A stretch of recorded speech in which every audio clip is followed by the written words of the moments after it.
Hey, I'm Nashi. I'm Rezlar. And I'm Frosty. Welcome back to the Value Pack. Hold on, I have to gear check Nash right now. Alright, that is some bullshit. Dude, he CC'd me how to dance. What's happening? Rezlar! People look at you like you're crazy, and they refuse to admit that it's pay to win, and just scream that it's pay to convenience! It's pay to convenience! Big money, big money, big money, big money! Oh shit, we got it! We fucking got it!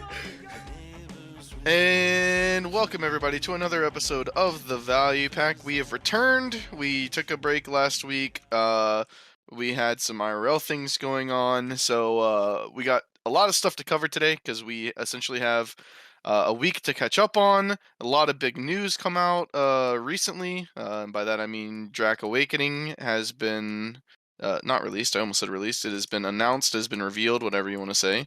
So we got to talk about that. We also have 2 comment sections to get through, so we got a lot of show today. But first, got to thank our lovely, lovely patrons. Garmoth.com, Hawaiian, Laggy Skills, Melt on Your Mouth, Minaria, No Name, and Wavesy. Thank you guys so much for supporting the show, and everybody who supports us on our individual Twitch channels, which you can find the links to in the description down below. Frosty, Nyashi, hello. Hello, hello. What's up, man? Can I just apologize ahead of time for last week? Yeah. That was my fault. Yeah, I didn't know whether to out you or not, so... Yeah, so we were going to record Sunday morning, I believe, right? I think that we had changed it to Sunday. Yeah. And Saturday morning I was doing a workout, and normally I go to the gym near my house, but I didn't want to. It was kind of hot outside, and I walked to it, and I was like, I'm going to stay in. And I have a bench and like a weight set at my house, and that I never ever use, partly because it's one of these ones where you pull the plates off of the barbell by unscrewing the sides. So it's so it's like too much work to, change weight. So I don't normally do it.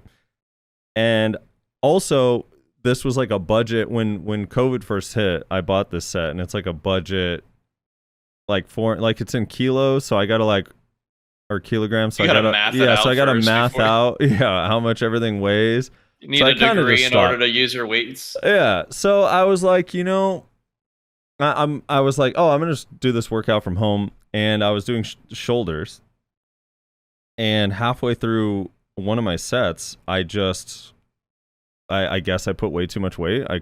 I was not prepared for it, and my neck... The calculations were off. Yeah, my shoulder gave up on the workout, and my neck said, I'll help, and then I almost died. It felt like it was fucking this horrible, horrible pull in my neck, where I was like, I literally couldn't move, dude. It felt so terrible. It made me feel woozy. It hurt so bad. I was just dude. So I'm just laying there, feeling like an asshole, and I can't move my head any direction. If I try to readjust myself, it would hurt. It was just, I couldn't stand up. If I stood up straight, after a few seconds, my neck would start hurting so bad I had to lay back down. So I was just like, holy fuck. And that's why I ended up canceling, because the next day it still hurt. It still is sore today, but it's obviously way, way, way better. But dude, those first few days, I was like, well, I don't have a neck anymore. It's done. I don't know what happened. Anyway, it was it was pretty rough, man. It was awful. I just So you said you were just bedridden all day, right? I literally all Saturday and Sunday I was just laying down, putting ice on it, and not doing anything.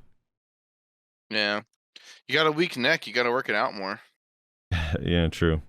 Or just not lift more than I can. That also would help. Anyway, it is the worst though. All right, so so I apologize for that. I was trying not to be an overweight nerd, and I have to pay the price now. How dare you? I suffered the consequences of trying. This is why we need health insurance, guys. I was like, maybe I can make it look like I go outside a lot, and then I was like, nope, I can't. I'm gonna lay down forever. Anyway, so yeah, apologize for that. That sucked, but we're back now. And then next week, I'm actually going to be out of town, but I think I'll be back in time. I at least can podcast next Sunday. I don't know for sure about Saturday, though. Okay. We can play it by ear. Yeah, Yeah. we'll figure it out. But yeah, dude, we do have a lot to talk about. They released the Drac Awakening trailer, not last night, but the night before. So Friday night. They had the VOA. You remember we had the VOA here in the US over in Boston, I think in April. Yeah, around April 20th. And they showed us the teaser image of Drac Awakening. We got the little drawing, the concept art. And in Korea, they had the VOA, and they actually did. I watched the live video of them showing. Someone, of course, recorded it. I'm sure they said, please don't record this. So someone did and posted it immediately. But so I watched the live video of them doing, like, reacting to it. And they didn't, no one in the audience sounded that excited. I don't know if it's just like a culture difference in the way they react to stuff, but like, it sounded like no one gave a fuck that this just got shown. So there's that. It was like very quiet.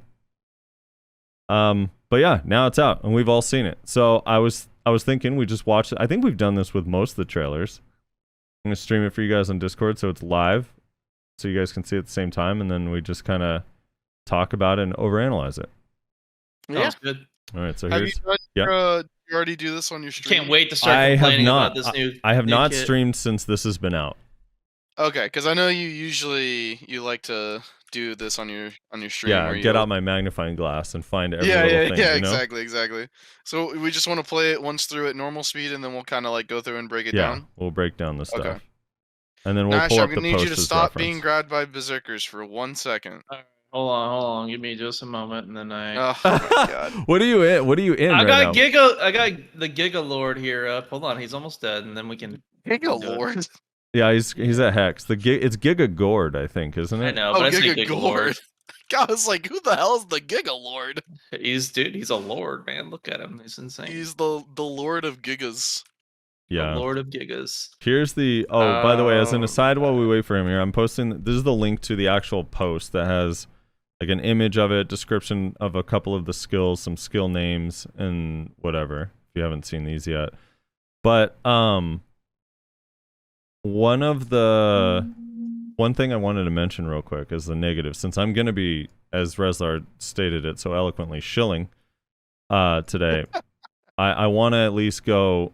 I have to go the opposite direction a little bit so I could balance it out. They made a change in the pearl shop that made it so you can buy 100 pearls at a time. Oh Yeah, yeah. I've seen that, Which is actually. That really was cool, weird. right? Like, that's awesome. Except you can still only buy $10 worth of A coin at a time to buy those 100 pearls at a time. So Yeah, which is hilarious.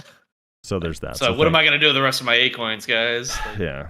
And also, it's too close to Acorn, and it bothers me. true. Acorn is too close to Acorn. Yeah, I like almost say Acorn every time. If you just say it fast, I feel like it's an acorn, you know? It's an acorn. All right, I am ready. You're done being gigagorded? I'm done being gigagorded. All right, hell yeah. All right, here we go.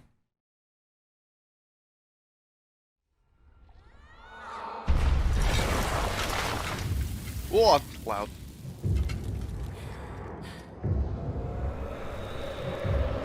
Oh, so they show a costume that we'll never get on Guardian that would look really cool? Ooh, that costume is fucking fire. Yeah, that's a mob. I don't care. That would be a way better costume than the bikini they just released. True. I mean, true. Even the helmet, dude, with the horns looks so cool.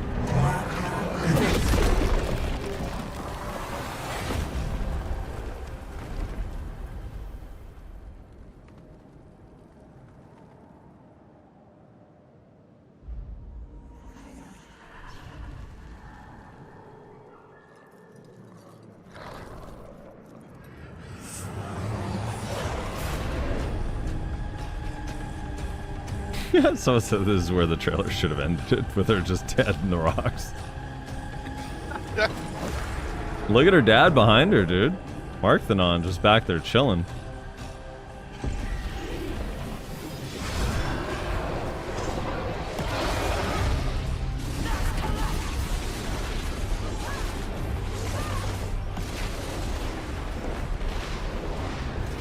Dude, look at that dash. Complete iframe and everything. Assassin in tears. All mooses. It's not fair. Probably doesn't cost stamina either. Yeah. Hopefully it's like Lava Piercer and recovers stem.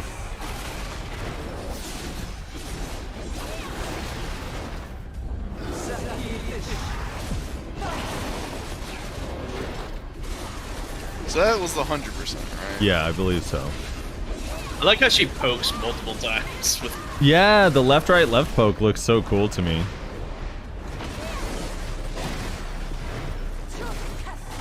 Dude, Awakened Drakes are gonna be like literally on top of like fucking bullshit, and they're gonna dive down on people from behind.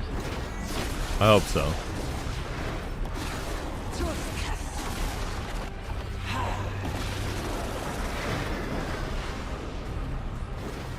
Yeah, talking about a show off. Just That's go ahead and dash very around them. unnecessary. It was so unnecessary.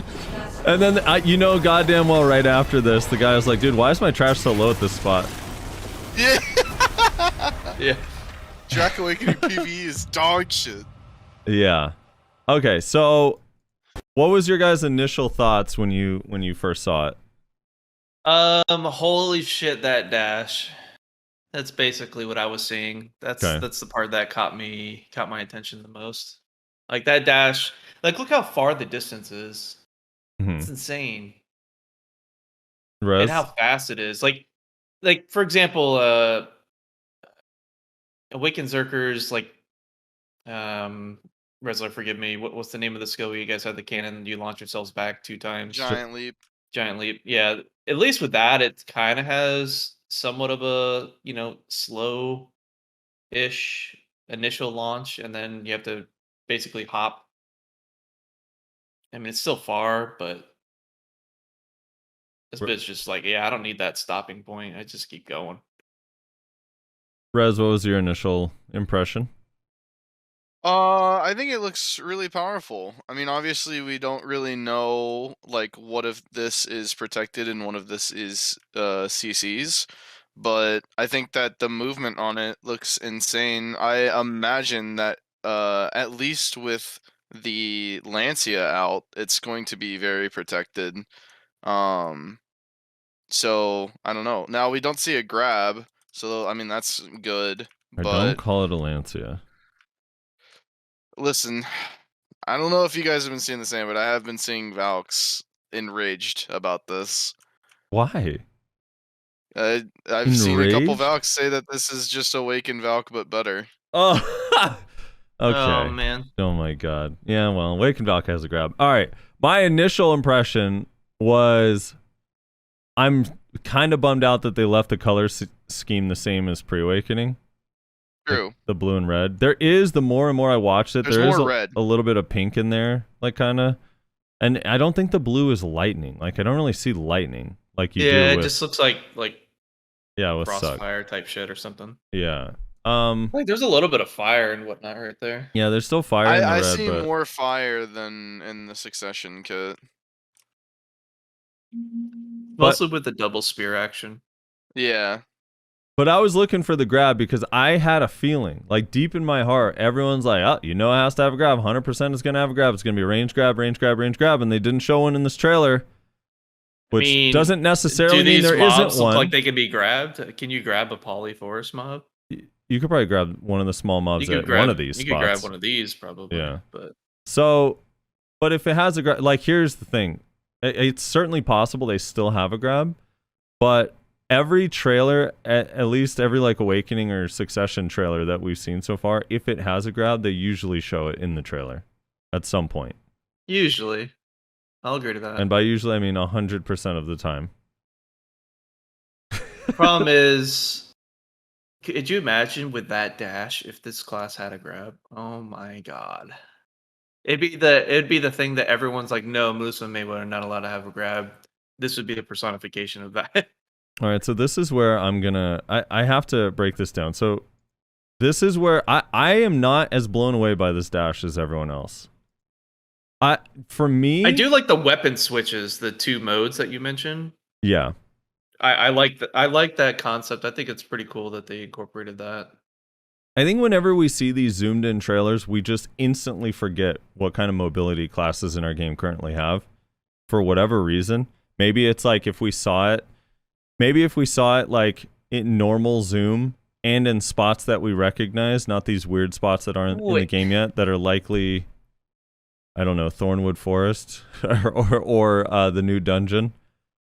Which I assume that's what some of this stuff is. What? You can't look at that dash around that boss and suggest that any class has that kind of movement. I mean, I could tell you right now that both Hash and Kuno have that movement. I play both of them. They do not have that kind of movement. Yes, no way. They absolutely do. You're not. trolling. Okay, so look at this. You're trolling. Can you see this? Let me break this down. Let me break this down for you, okay? Because you have no sense of scale in that spot because it's like a weird spot. But this pack, how many skills do you think it would take a Hash to get to this Turos pack right in front of this mob?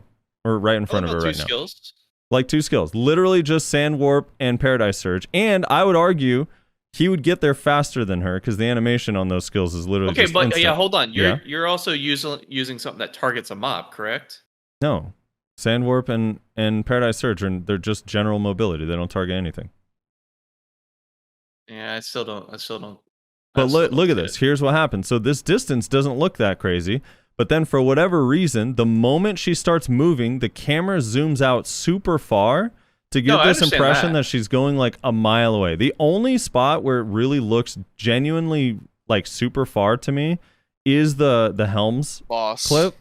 See, the boss one doesn't look that far to me either because if you look, she doesn't even go like, here, wait, I'll show each one. This one to me looks far because even before she starts dashing at Helms, the distance looks far. Now, I'm not saying it's not good or fast. I'm just saying it doesn't blow my mind compared to what we already have in the game. But this one looks pretty far to me. Even before the zoom, the distance looks pretty decent. But it's like, I literally, if you look at this pack, right, or look at this mob right here. So she starts on the back left corner of the mob and goes back to the front. Like literally Tendon Cutter would take me exactly that distance. Maybe even further. I'd be able to wrap all the way around with just Tendon Cutter. Or I could go like ankle go step dance in like the same speed and get, she doesn't even go like 360 degrees around the mob. She just swaps sides essentially. And it's like because of the weird zoom out, she looks super far, but look like where she's standing. So she backs up. Oh wait, I didn't go back far enough. She like looks super far from it, but I mean she's really not that far from the mob. It's just the zoom out makes it look insanely far. She's staying like relatively close. Like for a moment she's kind of far, but it's hard to tell from the zoom. So I'm just saying I don't think it's as crazy as people think. To me, it's not that much different than what we see with like, I don't know, like Awaken Nova to me was way crazier. I get what you're saying. I understand. The zoom out does give it the impression that it's, going quote unquote a mile a minute kind of thing. And I do get that. It is designed in a way to make it look like speed. Right. And it might at be the same with time, a movement combo. I don't know. But in this trailer, that's my only point. But it's like on that boss. Go to the boss again. Go to the boss again. So, even after, like, so she does like almost like the Tendon Cutter type dash afterwards. I think this is. She does like a leap. Oh wait, I went too far. She does a leap forward. Yeah. So it like that's quite a bit of movement. I don't know, man. Like it's a lot more flexible too. Like a lot of those movements you're talking about, like I don't know. I don't see that kind of flexibility. I don't know. So my thing is I kind of have two main things with the movement in this trailer. First of all, that ability specifically. Yes, there are other classes that can move like that far and arguably quicker. Yeah, arguably faster. Yeah. But one, they have to use more than one ability, and two, that is almost certainly protected. Oh, more likely. Yeah. I think you can move this exact distance with literally just Tendon Cutter, Prime Tendon Cutter. Really? Could you imagine? I don't know about that. I don't think I buy that. She literally only wraps around the mob. But it's but she also is like, she's not on the mob though. She's like a good distance away from the mob, and then she uses another movement ability to move closer to it at the very end. Dude, think about it this way too, Frosty. Sure, the actual length of distance might be the same, but the way you're traveling is a lot different. She's able to scale around the area. It certainly looks cooler. Oh yeah, absolutely. Yeah, definitely like He's able to looks scale badass. around, whereas Tendon Cutter, you literally have to go through a pack. Like, I don't know. Well, I'm saying like just the straight line distance, like this is probably, do you think it goes further than what we see here at Helms? Because this is not unusual, even compared to current version of Drak where you can like jump dash L and B. Which I have like a million But clips again, where I literally jump dash L and B like from a way further than this on Suck Drak.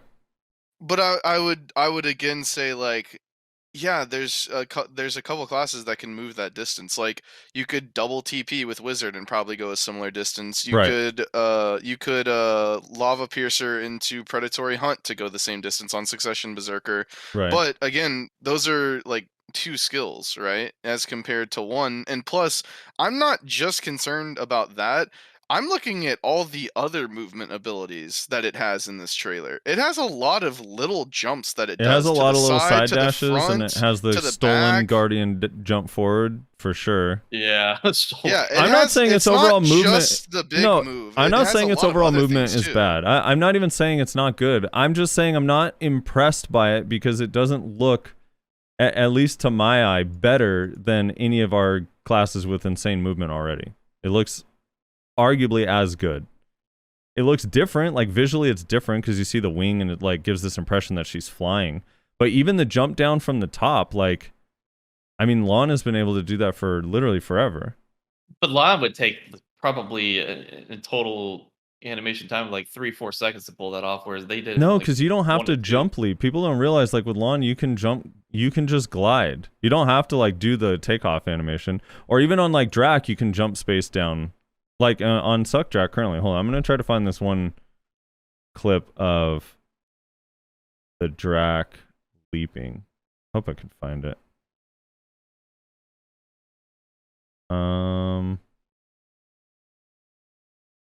I mean, honestly, if she doesn't do massive damage like Suck Drak, the speed she's is gonna fine. do massive damage. But I They're have a gonna make feeling her she's going to busted do as massive hell. damage.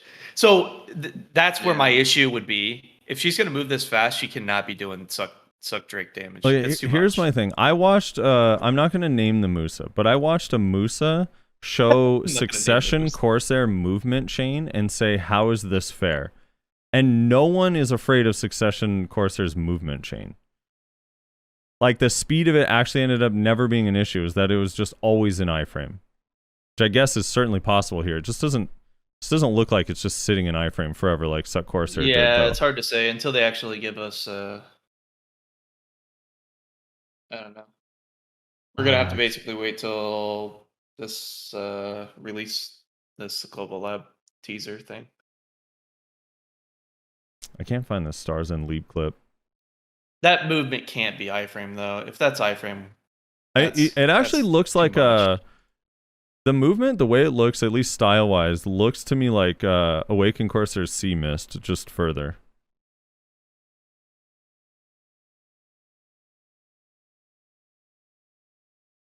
It's probably super armor, which is fine. I wonder what the cooldown is.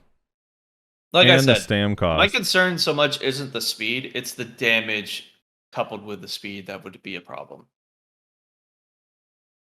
Because Yeah. Drake damage is just fucking insane right now. So that's my big concern.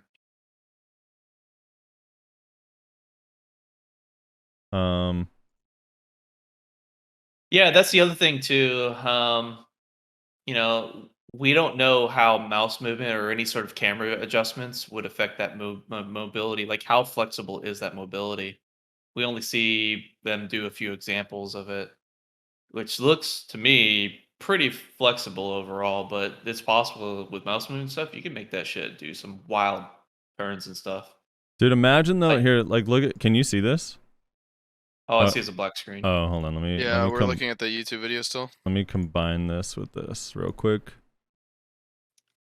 Like, all right, can you see this now? Yeah, we see a stream. So imagine if I had the cool camera effects on this and I was zoomed in all the way, right? Like if you just look at the distance, just right off the bat, like these mobs are literally, I can't even see these mobs on my screen. Like the mobs aren't even on my screen in this clip. And like I get all the way down to them and leap on top of them. And we also were all like, oh shit. But like the real thing about Drak is like, that's annoying, is that it kills you in fucking a skill and a flow. They land You know in what I your mean? general Like- vicinity and you die. Yeah, I don't know. And I guess like I'm not blown away by the movement that much just because I need to see how it actually like looks and feels and everything in actual game. I don't know. It's just like the cinematic view of it. It's hard for me to be like. The difference here in your example, if you were to pull up the video again, so Mhm. you see that long hang time. Yeah, at the end from the LMB. Yeah. Awakened Drake don't have that from what it looks like. All right. Let's see when it jumps down. When it jumps down from the Sikrikia ledge.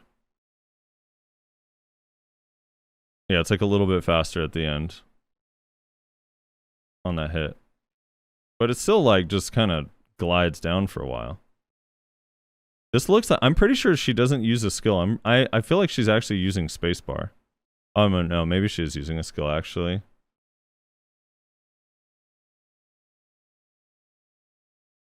Yeah, it kind of when she lands, she does a dash, kind of like Tenon Cutter's like extra leap in Sukuna. I don't have one offhand, but if I were to pull up a Suck Zerker going Lava Piercer into Predatory Leap, do you think it would be further than this? Possibly. I mean, Zerker's movement is already Further than what? Let me see. Than what we see in this Awakened clip. Right. Here. No, I don't think. Yes, it, it would, dude. Go watch that the highlights from the Gaifen node war in Korea. That dude was literally jumping from like the top of massive ledges from a mile away, going Lava Piercer into Leap. I mean, it might be, but I feel like Predatory Hunt makes you fall faster than that move does. You go down a little bit quicker.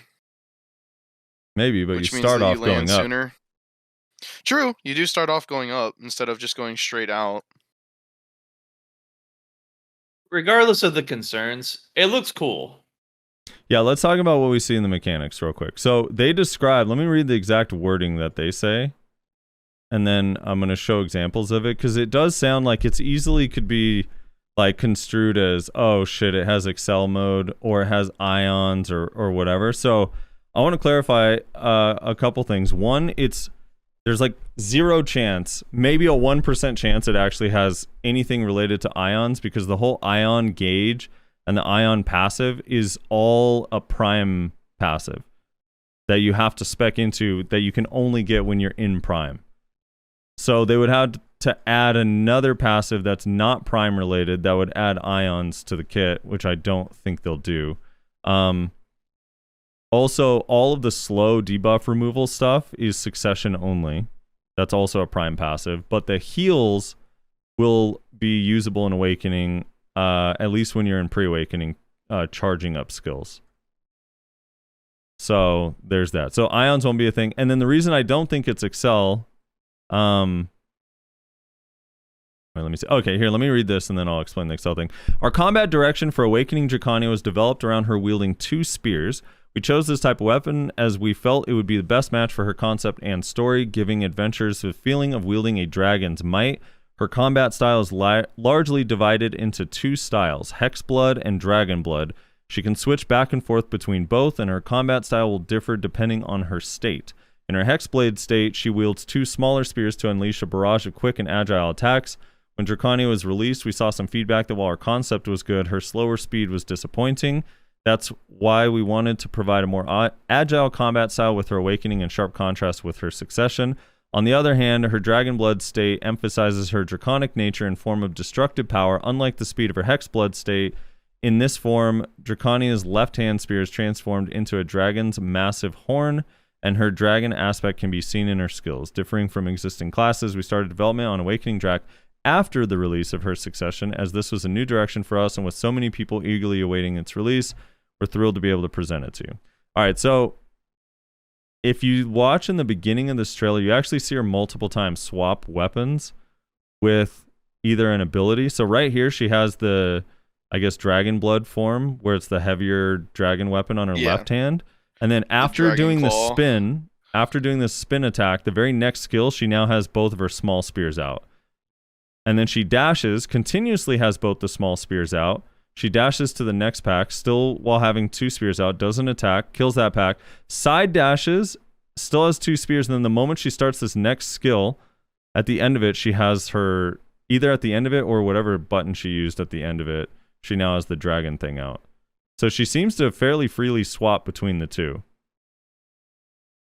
Now, I don't know if it's just pressing the skill swaps between it or if there's a legitimate stance swap. Who knows? Wait, go. Can you rewind 5 seconds? Let's see. Did she use a skill that swapped it, or was it the movement? Oh no, it was the skill. Okay, interesting.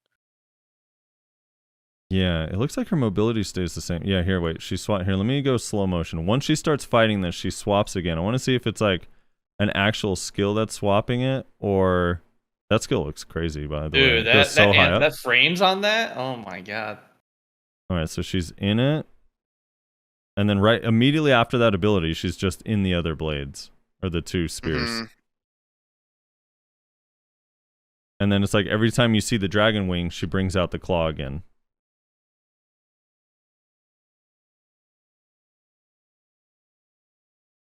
Pretty interesting. So it does seem she gets to swap at will, but it does also kind of look like it's when you use the ability. So they show a few different skills. This aerial burst skill is the double spear skill. She like slams the ground with 2 spears. Icon is blue.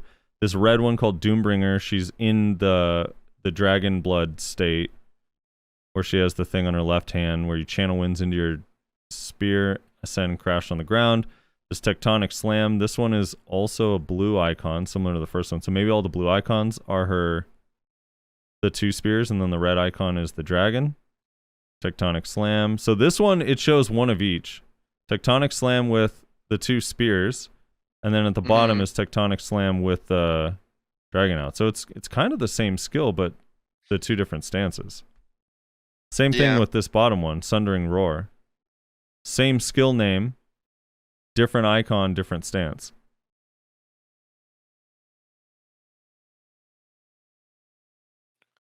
Which is really interesting, and because it augments your skills in different ways, they could also possibly have different protections or CCs and things of that nature. It could be completely different. Yeah. They do So mention like maybe that top one, maybe that top skill, the one where it was like the quick swipe is like a CC. It's like a float or something. It doesn't really do that much damage, but it's a quick CC that lets you throw it out really fast. The bottom one is like SA, and it is a long cast time, but it does a lot of damage if you manage to hit them with the whole cast time of it. Right. Dude, the skill icons look pretty sick too. Yeah. Listen to this sentence and tell me what it makes you think of. I want to start with you, Nyashi. Sure. They say, thanks to Arethia's power, Drakania can uniquely switch between Hexblood and Dragonblood states. In her Hexblood state, she can be seen as her human form, in which she expertly wields both Treon spears to stab and slash her enemies. Within her Dragonblood state, her combat style is based on dragon form. In this state, the Treon in her left hand takes the shape of dragon's horn, allowing her to crush her enemies or brace herself with its heft. Does that make you think super armor block? It's like the question here is like, well, does she have a block? When they say brace herself with its heft, what does that mean? Because that sounds like a defensive thing. Yeah, I'm not really sure how to, I don't know, think about that. That's, I mean, to me, it sounds like based on the trailer, the teaser that we've seen. I mean, she obviously has to be able to block with it. Yeah, she probably can block. I mean, she has a Q block in her pre-awakening, but it's not super armor, and it does give 20 DR when you hold it. Yeah. So maybe of course it's it gives. similar. Of course it gives DR. You know. It's kind of like that It's busted probably ass gonna moon be curtain. it's probably gonna be the next Valk Warrior type with DP too. I'm sure there's a skill that gives them an extra 30 DP as well. You know. I know a class that gives 20 DR in their Q block. Awakening ice-based class. We won't talk about that one though. Yeah, the squishy ass class. Is that what you're saying? Until they block, then they're unkillable. Then they're unkillable. So no one ever. Well, do you guys think it's gonna have a super armor block? Probably. You think it will? something. I don't know. They didn't do it for succession, so maybe not. But I kind of feel like they might. I wouldn't be Oh. surprised if the block, just like all the other skills, is augmented by the form. So with the Lancia out, it has super armor, but with the double spears, it does not. It's only frontal guard. That could be a potential. That would be interesting. What if it also, like, if you couldn't move in it? I don't think you'll be able to. I can't. I mean, I guess it's possible, but I don't see how. I mean, 'cause every how- skill that she okay, has it so- out, it looks like she can move just fine. No, I mean you can't move while you're in Q block. Like you can't walk. Like walk while Oh. Q blocking is what I mean. So an active block basically. Yeah, like Kuno Uh, Awakening or Meiwa Awakening Q blocks. Yeah. It's I don't know. Maybe she won't have an essay block. I hope God she does not. But I hope she doesn't as well. I really do hope she especially does if she's gonna have that kind of mobility, and then on top of that, probably the damage output of Suck similar to it at least. Like that's gonna be just over the top.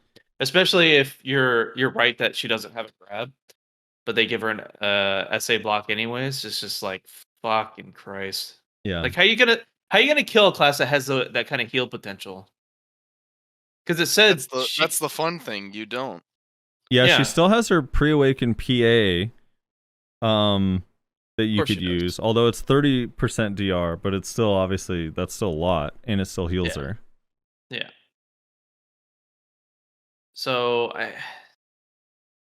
don't know if she has an S block or a super armor block, that's gonna be a real issue.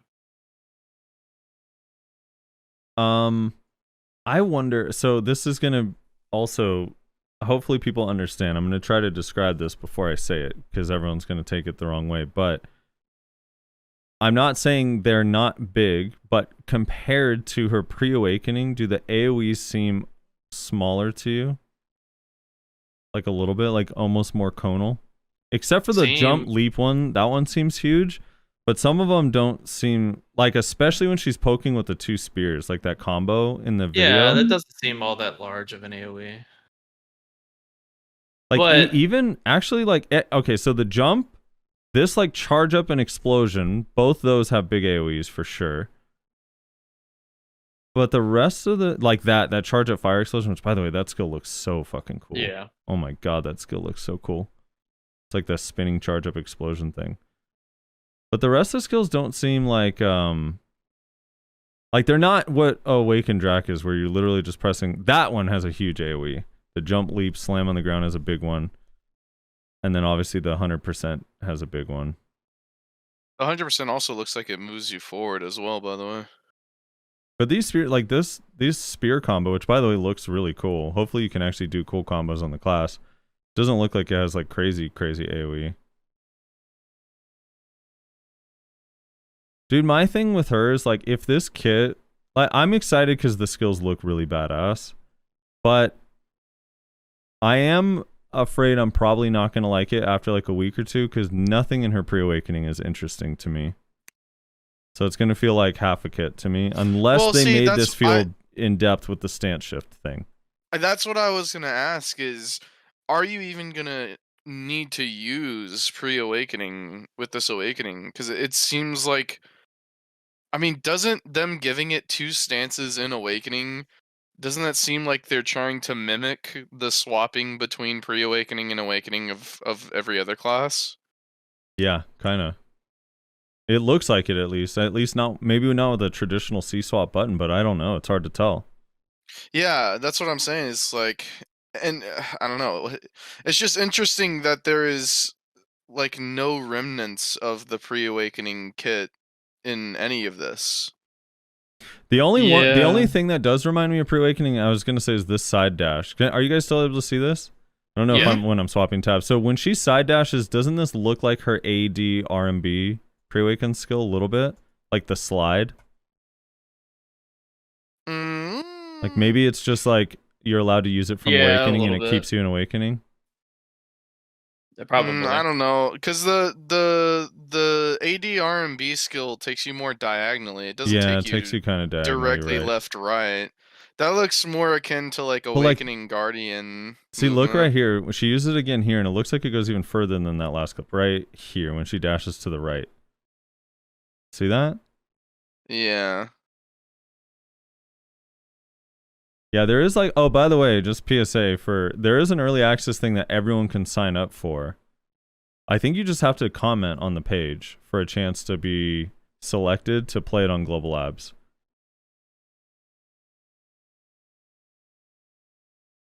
I want to be excited about the 100 and 200, but a lot of the time they're always just unusable. They just look cool. Yeah. Yeah. Typically. But yeah, she does have a lot of good like neutral movement. Like the dash back looks pretty decent. What are your guys' feelings on the one wing? I'm like torn on the one wing thing.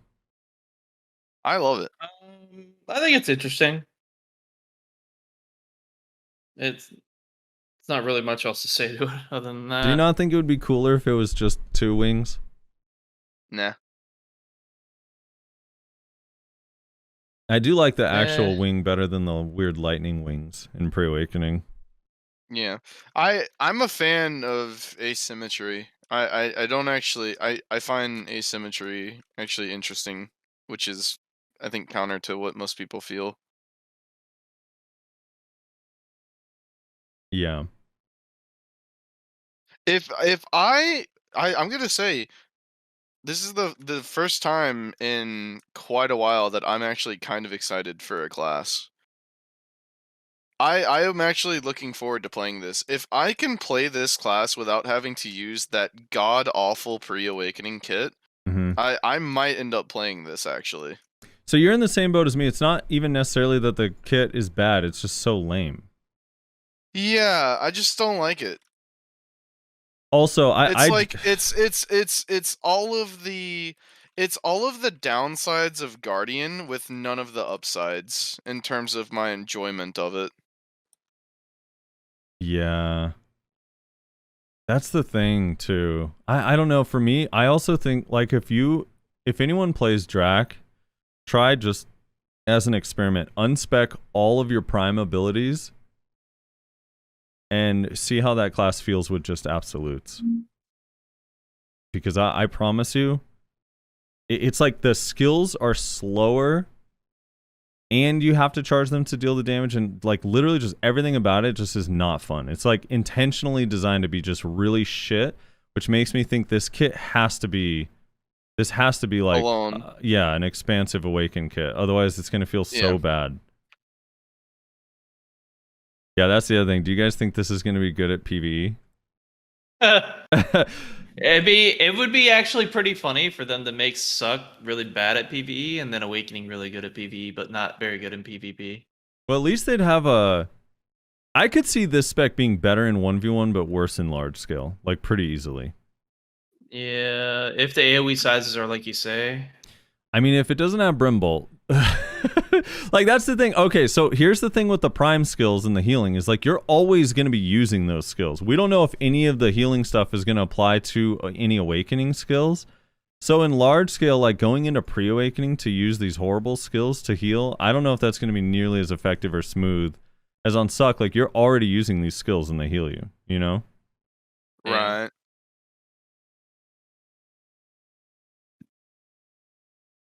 No, there's no ions. It doesn't use ions. Yeah, that it's 100% doesn't use ions. Ions is a prime mechanic. It's literally a prime passive you have to spec into for the ion bar and the ion meter thing to even work. The skills don't inherently use ions or interact with ions in any meaningful way outside of prime. Also, it's coming July 27th, so they did technically delay it a week.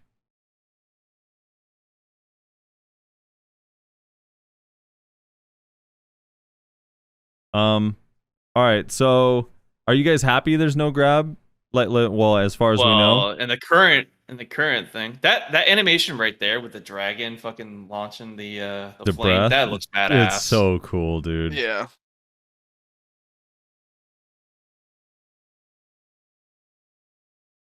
Yeah, it's so cool. It looks so cool. I'm happy there's no grab, honestly. I am too, because I feel like they can try to make it cool in other ways. Yeah. Dude, it does look fun. I'm like, it's so weird because I became so over Awaken or Suck Drak like pretty early on playing it. Like I lasted maybe a week with it when it first came out, and then I'm just so tired of seeing them in game.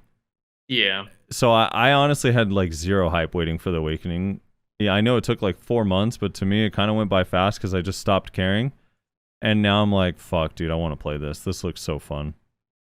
Now, what I'm interested to see is if it does have SA block, but even if it's only in the Dragon Fang kit, and it doesn't have a grab, that would make it the only class with an SA block and without a grab, right? Well, they make up for it with massive damage, so there's that. We don't know that for sure though, do we? True. Yeah, we don't know. I mean, I don't think it's gonna have SA block, but yeah, if it does have SA block and no grab, it would be the only class with SA block and no grab. Yeah, Which is very interesting. It's kind of interesting that that's never happened before. That this is what the Well- fucking 19th class to release, and You we know don't have what? that combination. You know what's more amazing? It'll be the first class since Archer or Shy that doesn't have a grab in at least one of its specs. True. Yeah, true. Yeah, I think, right? and Yeah. if our theory about it not really utilizing pre-awakening is correct, it'll be the only class grab. other than Archer that doesn't Yeah, That dude, it's doesn't really, like- actually going to be the first class since Archer or Shy that doesn't have a grab. If you don't count Shy since it's not a full class. Yeah, I don't know. It's interesting. It's I interesting. mean, who really counts shots? I really hope that they don't. I really hope that they don't just bamboozle us and be like, "Just kidding. It has a grab and it has SA block and the I grab is feel like ranged, that's by the actually way." gonna happen. Oh, we Like, didn't. I really hope that they don't jabait us. We tease some abilities and then surprise grab is in there. I hope it's a range grab. Oh, come on. The dragon comes out of the shield or whatever the fuck that thing is and grabs you, pins you down. Is that right. what you're expecting?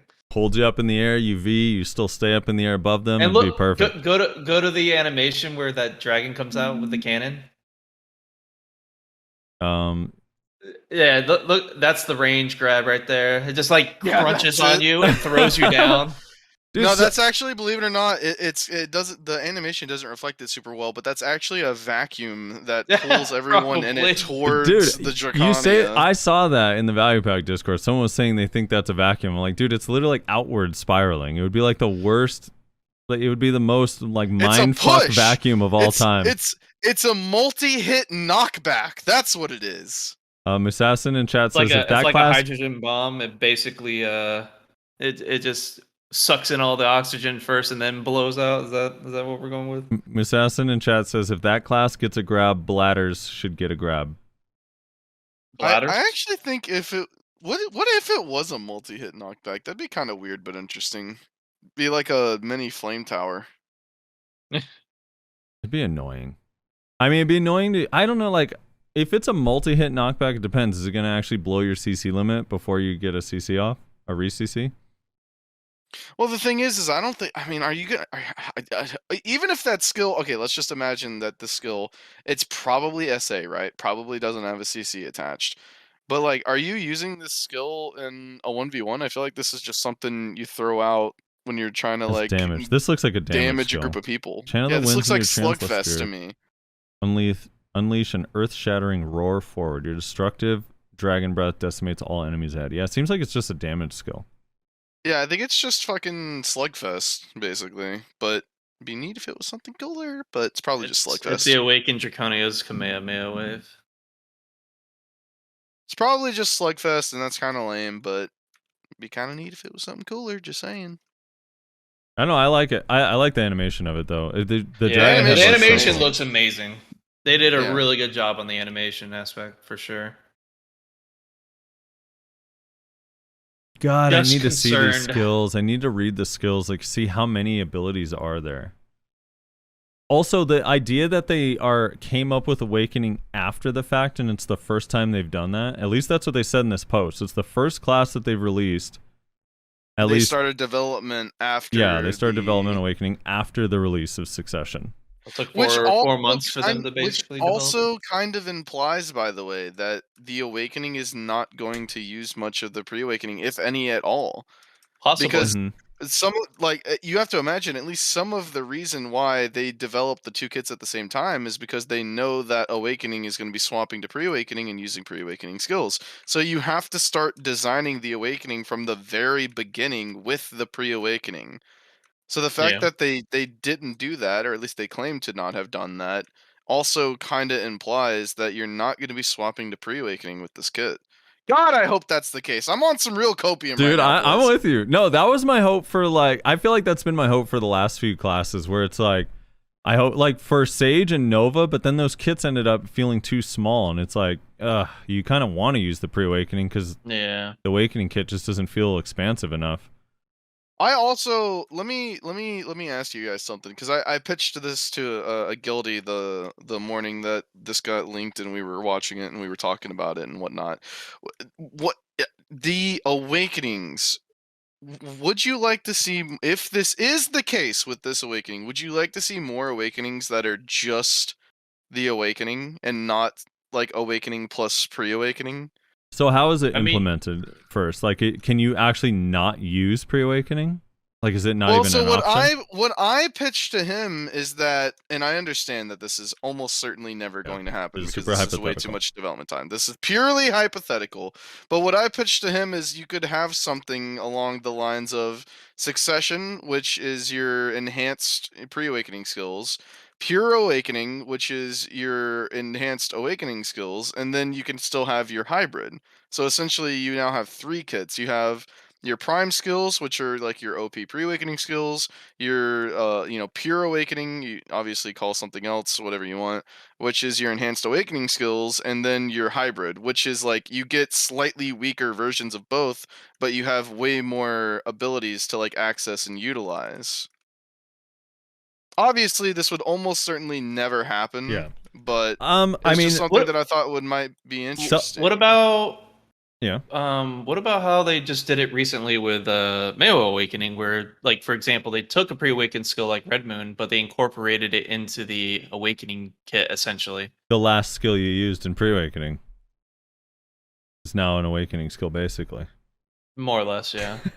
I mean, they have a lot of skills that are kind of like that already, to be honest. But yeah, I don't know, like, selfishly, Rez, I'd be into it just because I re-roll a lot, and that would make like 50 more classes way more fun, because they'd probably change their awaken kits a little bit for this potential third spec. And selfishly, it would increase the chances that maybe Spin Spree gets a buff in this awakening only spec. It always is based on that, right? Yeah, you know. By the way, Pure back. I do have some news.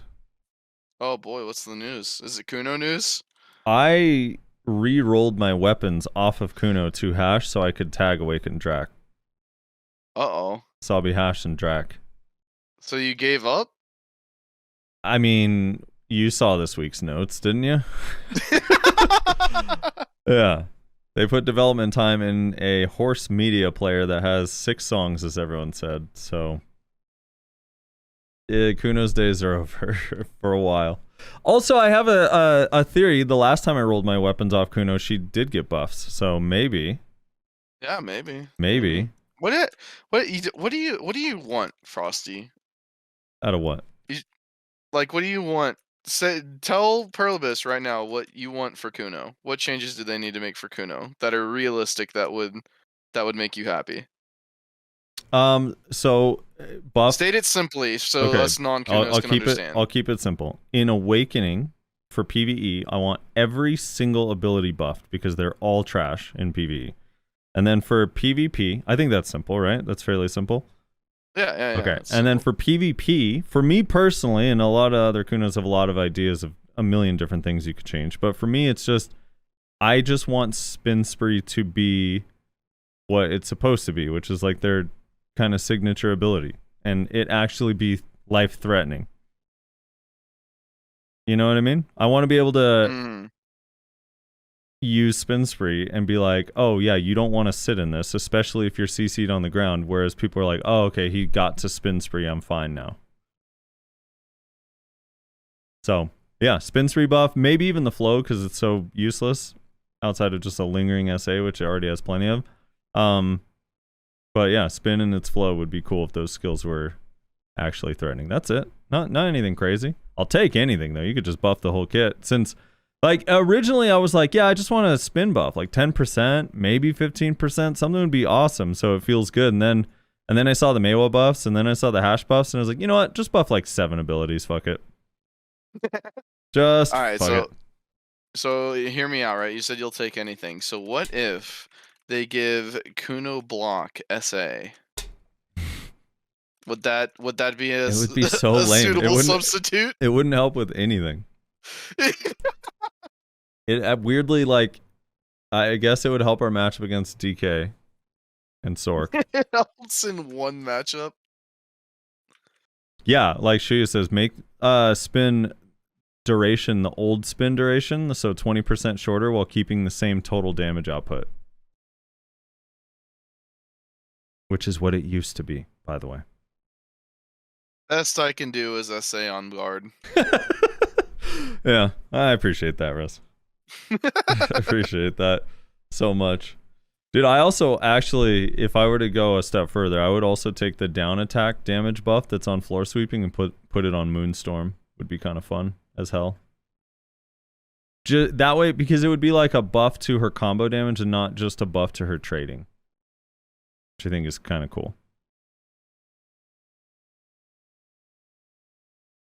Fair enough. So, yeah. I think overall, I think we all kind of agree that this looks cool. We need to see more to decide whether it's kind of how strong it's going to be. You know, we don't have any protections or CCs or damage numbers yet, so. But, it looks fantastic. Yeah. Like, visually, it looks fantastic. It does look really cool. I'm excited. I'm excited to see if its PvE is any good. But yeah, it looks super fun. It looks really, really fun. I like the theme. And I kind of like that the dragon is, I don't know, like, what did Nayashe describe it as? Frost fire? So it's not really lightning? Yeah, I don't know what... It kind of reminds me of how Kuno just has random black skill effects for some of its shit. It's just like random blue. Yeah, blue flames. It's not even really flames, though. It's just like yeah, it's effects. not. It's blue. Yeah, it's blue breath. Like dragon's blue. I don't know how to explain it. Yeah, you're right. It's not fire. It's just like an aura of energy. Yeah, I don't know. Because you look at the fire effects and you're like, oh, that's fire. Like on that top skill right there. You look at the blue and then you look at the red and you're like, that's two different like looking effects. Although it's also like, it's fire, but it's not like straight up flames. It's like fiery sparks. Yeah. Actually, this dragon breath thing also has some purple in it on the edge too, I've noticed. You're right, actually, yeah. I'm sure it'll all have no color at all when you play in Opti mode, so. When you play in low, very low, yeah. Yeah, this top skill, Aerial Burst, while it's a cool skill and AoEs are awesome in BDO, they're usually pretty good, but it feels like it's literally her C skill or like half of her pre-awaken kit. Looks like the same thing with the cracks on the ground. Yeah. I just love the animation. The like dual spears like slamming into the ground. I like that. I think in the trailer she does that when she's flying down and it looks amazing at some point. I can't remember. The blue thing does, someone's pointing out in chat, she's using wind and fire, and it is describing it as wind in like half these skills. Oh, is it supposed to be wind? Yeah, so it says like the Hexblood one, this one where she dashes forward and there's kind of a spiral, says combine both spears to channel the winds, then charge toward the enemy. Tectonic Slam is same thing, combine both spears, then unleash the winds, charge forward. Okay. This one, yeah, this one says channel winds into your Treon's left spear, then unleash them forward. So the right spear, set your right spear aflame, then leave a burning claw mark on the ground. So yeah, I think it's wind. see, does this say winds Okay, too? so the oh yeah, this one left- too. so Channel then- winds. So then the left spear / dragon fang is wind element, and Yeah. the right one is fire. That's what it is. Yeah, and the right one is fire. So instead of electricity and fire, it's wind and fire. Which is Okay. way cooler. Although wind and electricity would have been cooler. I'm not a fan of fire, you know this. Or if they made the fire a Although, different color. If it was water and water, that would Dude, been or the water and coolest. wind? Water and wind would be pretty hype too. Dude, imagine if Hash... Well, imagine if Awakened Mystic was all the sand effects and Hash was water, but still the same skill, so it's just water tornadoes and stuff. Oh my god, that'd be It's so sea fucking serpents cool. instead of sand snakes. Yes, dude, it'd be so cool. Oh, I'm still waiting for Pearl Abyss to realize that if they just let us buy different colored effects for our classes, they would make so much God, fucking they would money. make a metric Dude. fuck ton of money. what color would you buy for your ice effects in Awakening? Asher? I don't know. I guess I'd have to see how they look, but maybe like if they made it so it would kind of like blend in some colors, not like completely take over the color scheme. Like for example, like Well, yeah, they do could like add an opacity slider or something, right? So that you can it's just kind of something like, like that. yeah. Dude, yeah. Like for example, a blue black might look pretty badass, or I feel like some people would be interested in like purple, Yeah. or something like that. Not me particularly, but Dude, I think on Awakened Kuno, it's like Spin Spree and all the yellow sparks, if those were the same color as Awakened Rangers, like teal, oh, it looks so fucking cool. Or even like Sork's purple. yeah. Yeah, I guess there'd it'd be a lot weird. of cool things you could do. Dude, like- pink on your ice, all pink abilities. I don't know about that. Not for me personally, but What's the I'm color sure of someone Gator? would Maybe like it. Gator green? Gator. No, I mean I guess it depends on if you're going with teams or not. Gator screen green? Gator skin green? It'd be like more like orange and blue, you know, like Florida Gators.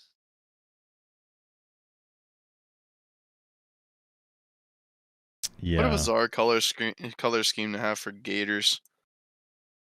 Orange and blue. Yeah.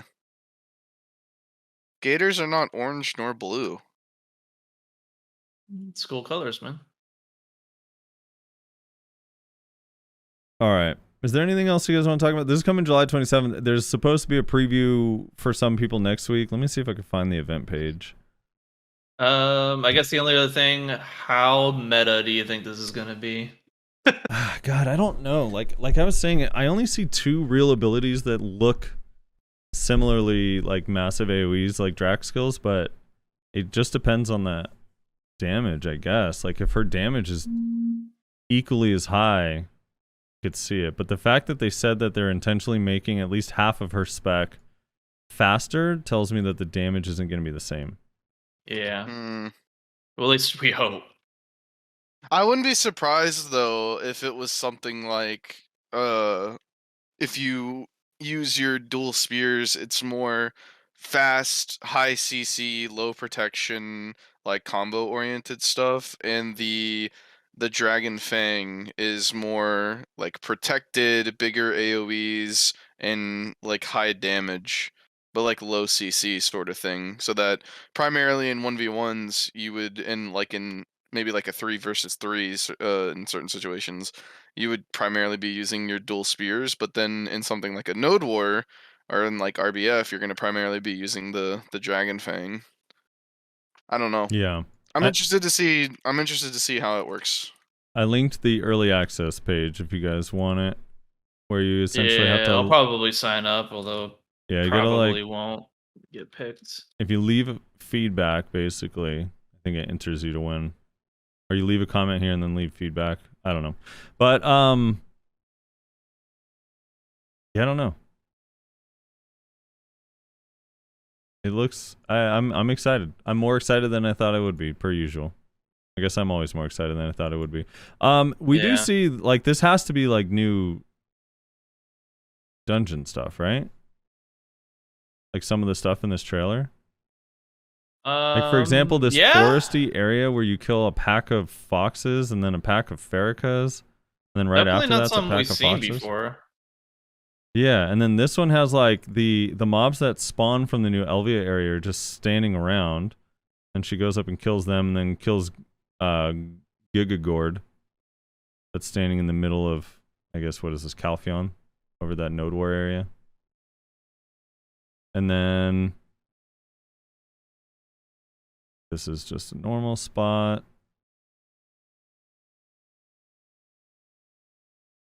This is Sikrakia. At least looks like it. I haven't been in there in a bit, but it looks like it. And there's just normal poly forest. And then that spider boss is like, has to be something new, right? I mean, it's the spider boss from the winter area. Yeah, it's in the winter area, it's the quest. But it's just out in the woods over here. Well, they could have just placed the mob there for the demo. They could have. They very well could have. But the only reason I think is because the Sage trailer and the Corsair trailer both had dungeon teasers in them. Remember? The Corsair was the Sikrakia one, the Sage was the Vaha one. And it's been a while. Like, they kind of the last two parts of the dungeon I'm pretty sure is supposed to be out last year, and it's now almost next year. You know? Well, we're in July you know, already. time is a construct, you know. We don't follow that. What did you just say? Time is a construct. we don't follow those things. Animals are so profound these days. Yeah, maybe if they spent a little more time practicing and a little less time saying dumb shit, they'd be better off. Doubt it. They're pretty good off. They got buffed. I mean, you've been on your back ever since you logged into the game. I don't know what you're talking about.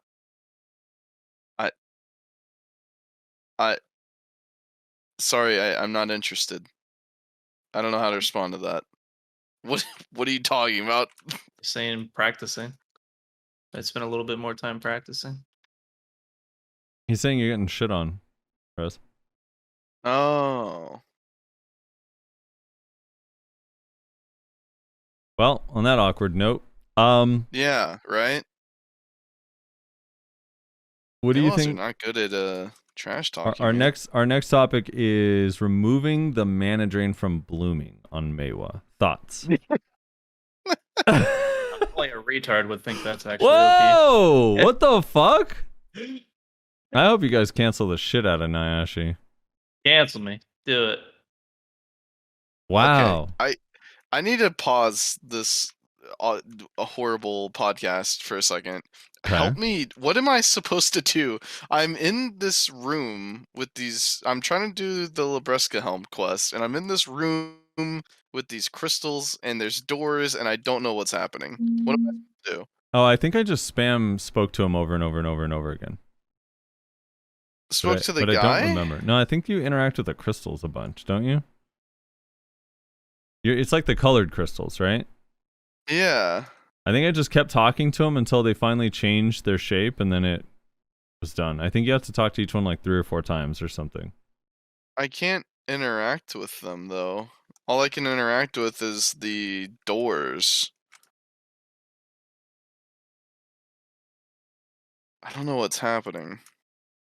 Everyone did the gasp sad colon capital D face after Nayashe Gamer worded us. What do you think it is about Meiwa that turns people into that type of monster? I think it's more so the League of Legends player coming out. Oh, dude, he did send me a screenshot of his league scores recently. Yep, exactly. That's what it is.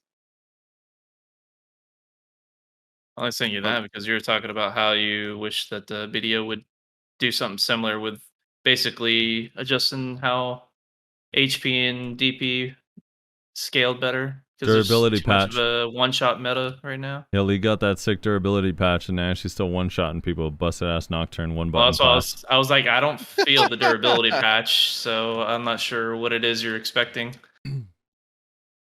You not to play Nocturne? Misinformed, I guess. Oh yeah, I was misinformed. Yeah, misinformed about the durability patch. yeah, there really was no change. That was my bad. I made that up.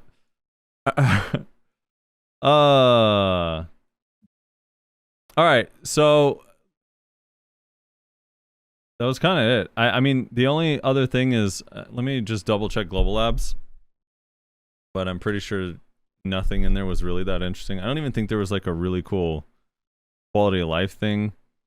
There's like horse music. Kuno buffs. Kuno buffs. Cron meal mass production. That's cool. There's a new rhino for hunting.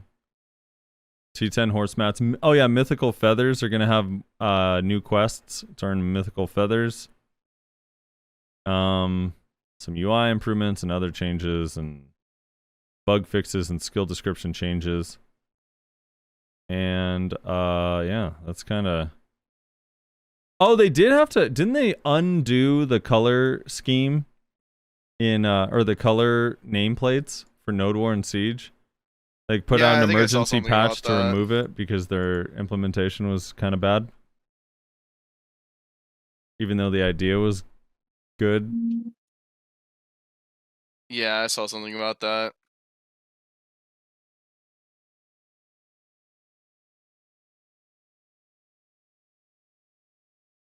Okay, I figured it out. You have to go into the specifically colored rooms and find a thing to interact with. I have discovered the puzzle.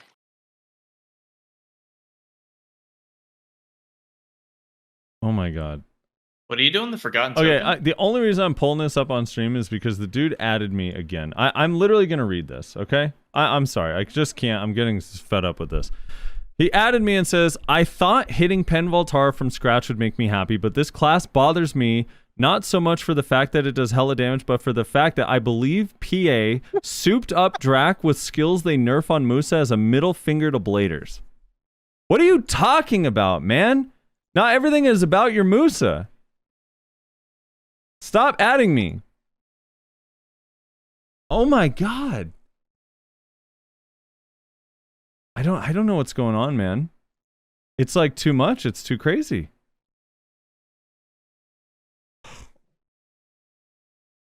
Actually, what is happening? That's your guild, man. That's your guild and your brother-in-law. Wait. He's been like this well before ever being in the guild. So you know for a fact this is not a representation at all. He literally just said, I thought I would be happy getting Pen Voltara, but the new class trailer is just pissing me off so much. It's not fair. Musa can't have it. It's like, are we like, do we think Musa's not good all of a sudden? Like, I don't understand what's going on. I don't. Just let him do his little fucking bullshit rant. He doesn't know what he's talking about. He's not knowledgeable on his own class to be able to like even comment on these things, honestly. Okay, he literally farmed you. All right, I'm gonna move on. I'm just kidding. I'm just kidding. All right, I do want to talk about You the. can ask him how those go. There ain't no farming other than me just straight up dumpstering. Well, that's because Musa's just not good enough. It's not fair. Yeah, it's because Moose is garbage and Maywall needs to be nerfed, obviously. That's just a player diff. All right, let's talk about these changes. Diff. All right, Suck Sage does more damage. That one's pretty straightforward. Awaken Sage is doing more damage. These changes came to live. That one's fairly straightforward. Nothing else really changed with those classes. Archer does more damage. Their SQ does more damage, like a lot. Like that shit's actually noticeable. The little sperm thing they shoot is harder to tell because it doesn't always hit people because can react to it. Sperm thing they shoot. Yeah, Righteous Smite. Meiwa actually does more damage. How's that feeling? Damage feels great. Uh-huh. But you know, like what was mentioned, overall the patch was overhyped by a lot of other players. It's not being like able to kill, guaranteeing a kill on any class you ever run into is overhyped. Do you see a lot of Meiwas running around? I do. Do you? I do. Huh. Interesting. I mean, did anyone, were people saying it was going to be the most played class in the whole game with the way Drac and Moose are? No, I said it was overhyped. I didn't say it was going to be the most played. I didn't say you suggested it was going to be the most played. Oh. I'm just saying people Well- didn't just run to it in droves. No, because isn't Drax still out? Musa? I like that's the Yep. thing. It's like I don't know who overhyped it, but the damage changes are really, really significant in that like now there's not really a person you're gonna come across that you can't kill if you just have 305 AP. Yeah, but isn't that basically like every other fucking class? God, I wish. God, I wish. Yeah. Hopefully eventually, I guess maybe that's the end game goal. All right, so what about Isn't that the every other class? what about the red moon? What about the red moon stuff? I mean, no. Blue Let's go back to this topic. Like, You think why you every gotta other swap class off at the 305 AP can kill everyone in like regardless of class and spec? every other meta class definitely, most certainly can, for Oh, sure. so now we're meta class. Okay, so we broke it down a little bit. Yeah, that one I could get a little bit more on board with. Yeah, Meiwa's patch was good, absolutely, but overhyped by a lot of players. Yes, like what So it was not that stated, even good. by even you yourself even mentioned this, that it still doesn't address, the concerns that Meiwa players had. The damage is ridiculous in some capacities because of how the accuracy stacks, but ultimately, like, it's not going to change much because it doesn't fix the fundamental problems that the class had. Yeah, we'll be able to defend ourselves a lot better against the meta classes and whatnot. Other classes that don't have that kind of damage should be able to do similar kinds of damage, but a lot of the classes in the meta can. Well, now I'm just wondering how insanely good Meiwa was that those changes aren't really like they were overhyped. Just straight damage What do you mean? changes. Well, if it's like, oh, it doesn't really change anything, it's like, oh, that means you're already just slaughtering everyone regardless of your gear beforehand, which I don't really believe, because I feel like people were able to get out and survive like pretty often against Meiwas depending on the setup. But you're saying they were not able to? Like, let's say someone now, with like when they get caught, they get killed, as they should, in a combo. So in those scenarios, they don't now. Okay. That's what I'm saying. Like that is really But- impactful. Like I think people take for granted that the ability to do that. I'm taking it for granted. I Well- said the damage changes were good. I said they were good. I was saying they still didn't address the fundamental Like issues. you didn't the get an class has. iframe and a grab? No, I never said we needed a grab at all. You yourself even agreed to saying Meiwa should have an iframe. I do still think that Sleet Step should be an iframe, but that doesn't change the fact that all the damage buffs were really impactful. I never said they weren't impactful. I said it doesn't change. Okay, so we're just going in circles here. So it it is good, but someone you felt like overhyped it. But like, what was the overhype? It was going to be the #1 strongest class. Like I'm trying to people understand said what the it's going to be overhype so was. OP that they were going to basically be a whole bunch of meta runners now. There's not. It's been Yeah, it literally whoever hasn't been said that- 7. whoever- Well, it hasn't even been whoever 7 said that days. Like is there's probably still strong. people out there that are trying to get skill points and like try the class out. I don't know. I don't think it was going to make it meta, but I do think it makes the people that play Meiwa are going to be fucking just insane. Oh, yeah. I just think whoever said that was wrong because I mean Drac is still around. Yeah, that's the right? thing. Drac It's like, is still the #1 you can- reroller meta class. I think the hash changes are wild. We're going to get into them in a second, but I don't think that everyone's going to roll off of Suck Drac. At Yeah, all. so whoever- That's what I was I mean- stating beforehand. Yeah, but that doesn't, like, the changes are, I'm not going to say the changes are overhyped, though, because they are really, really, really good changes. Just because I agree with that. I some said that random too. person says that it's going to be meta is like, it doesn't really matter. People are definitely going to roll hash, and people are definitely rolling Meiwa. There's definitely new Meiwa names in RBFs and Node War and stuff, and over time, if people feel like the class is good, they'll stay on it.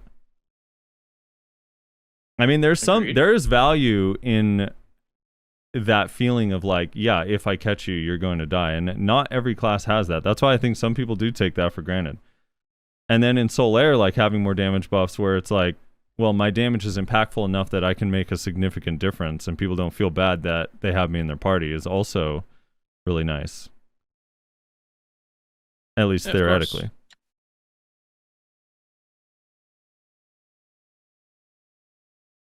Yeah. I never disagreed with those things though. All right. Let's talk about hash, I guess. Or do you want to talk about red moon? How is the blue moon changes in practice? Blue moon's pretty solid. It feels amazing. It essentially lets you, in a way, kind of cancel the final hit of the original red moon, so you can incorporate other skills into your combo. So it actually opens up some combo diversity in Awakening. It's pretty nice. So, like, we actually had a fair bit of combo options available to us. So this opens up a few more options for sure.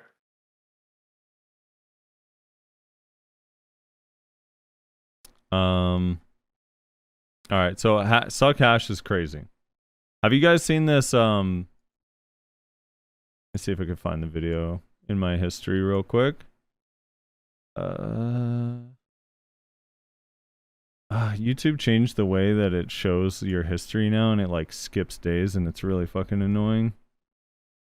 And it's always like the days that I need. Days? Yeah, so what it'll do is it'll show like your history from today, from yesterday, the day before, and like 4 days before that, and then all of a sudden it skips like a week. So then it'll be like, oh, this was July 2nd. There's just like a hole or like a gap of time that's not there. And I don't know why they did That's that. weird. Yeah, it's pretty annoying. Hold on, let me find this. It must have Hash. been a recent change then. It is kind of recent. It's only been happening like this for a couple months. But it used to show like Couple just months? every single day. Yeah, so go to your YouTube history and like just look. So for example here, mine says, I'm going to name the days as I scroll through this real quick. So it's Friday, Thursday, scrolling down, Wednesday, and then July 5th. It literally skips from Wednesday to July 5th. Oh, that's weird. Which, thank God, this video is actually on Wednesday. I watched it. Otherwise, I'd not be able to find it. All right, so here I'll link this in the Discord too. That's weird because it doesn't do that for me. It doesn't? Yours doesn't skip? No, mine just says the days until it gets until it like starts to double on itself. It goes a full week and then it starts giving me the dates, but it never skips. Maybe it's a setting. I have no idea though. All right, I watch so too many damn YouTube videos. yeah, maybe that's the thing. I do like spend a lot of time watching YouTube videos. Maybe there might be a cap on the, what they show and for a certain set of days, and then eventually you start rolling into How many videos those do you kind of guys have skips. on like, for example, on a single day? I probably have like 50. I have at least 30 to 50. Yeah. All right, so in this video, I'm streaming if you guys want to watch in real time, but this guy shows, this is a Korean player, and he It did recorded... skip Wednesday. That's weird. No, never mind, it didn't. Yeah. What's the mechanic change here that I'm looking at? So this I don't one, play so he Hash. shows side by side. That's what's cool about this video. Is he shows side by side the difference between live server, which I think is the one on the left in all these clips, and then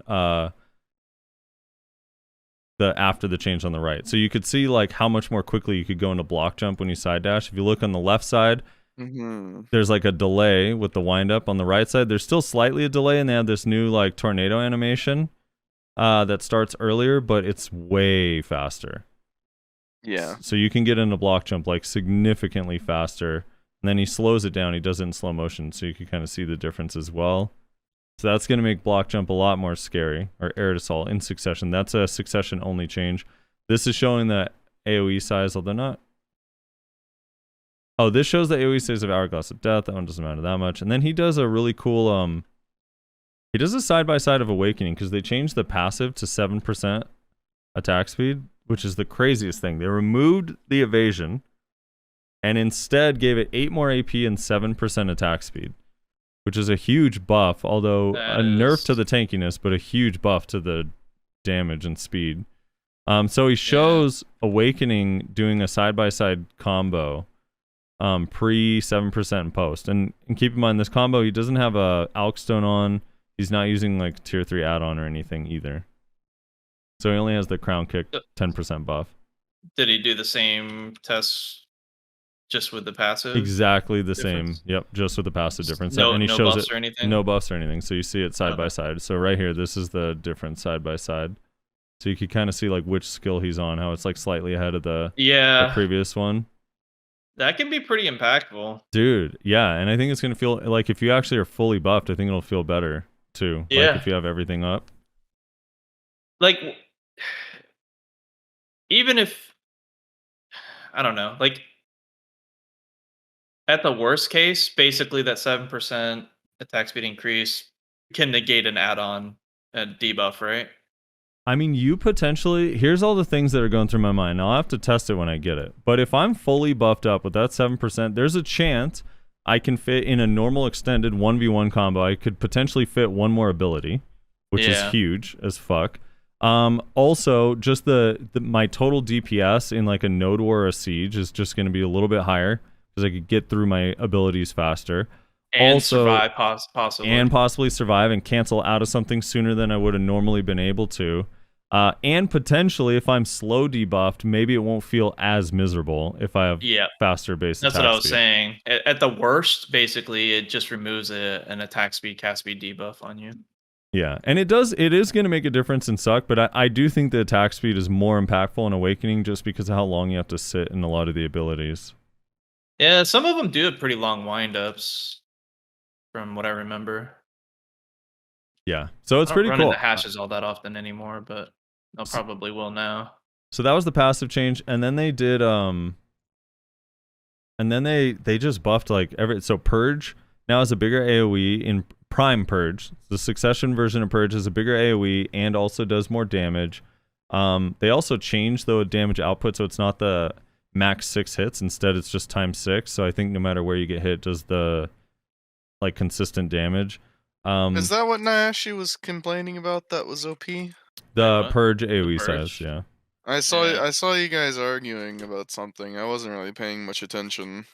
Well, a lot of people think it's crazy. I guess like I'm just for full disclaimer, I don't know how much I'm gonna play Succession. I'm more of an Awaken player, and the Awaken Purge didn't change.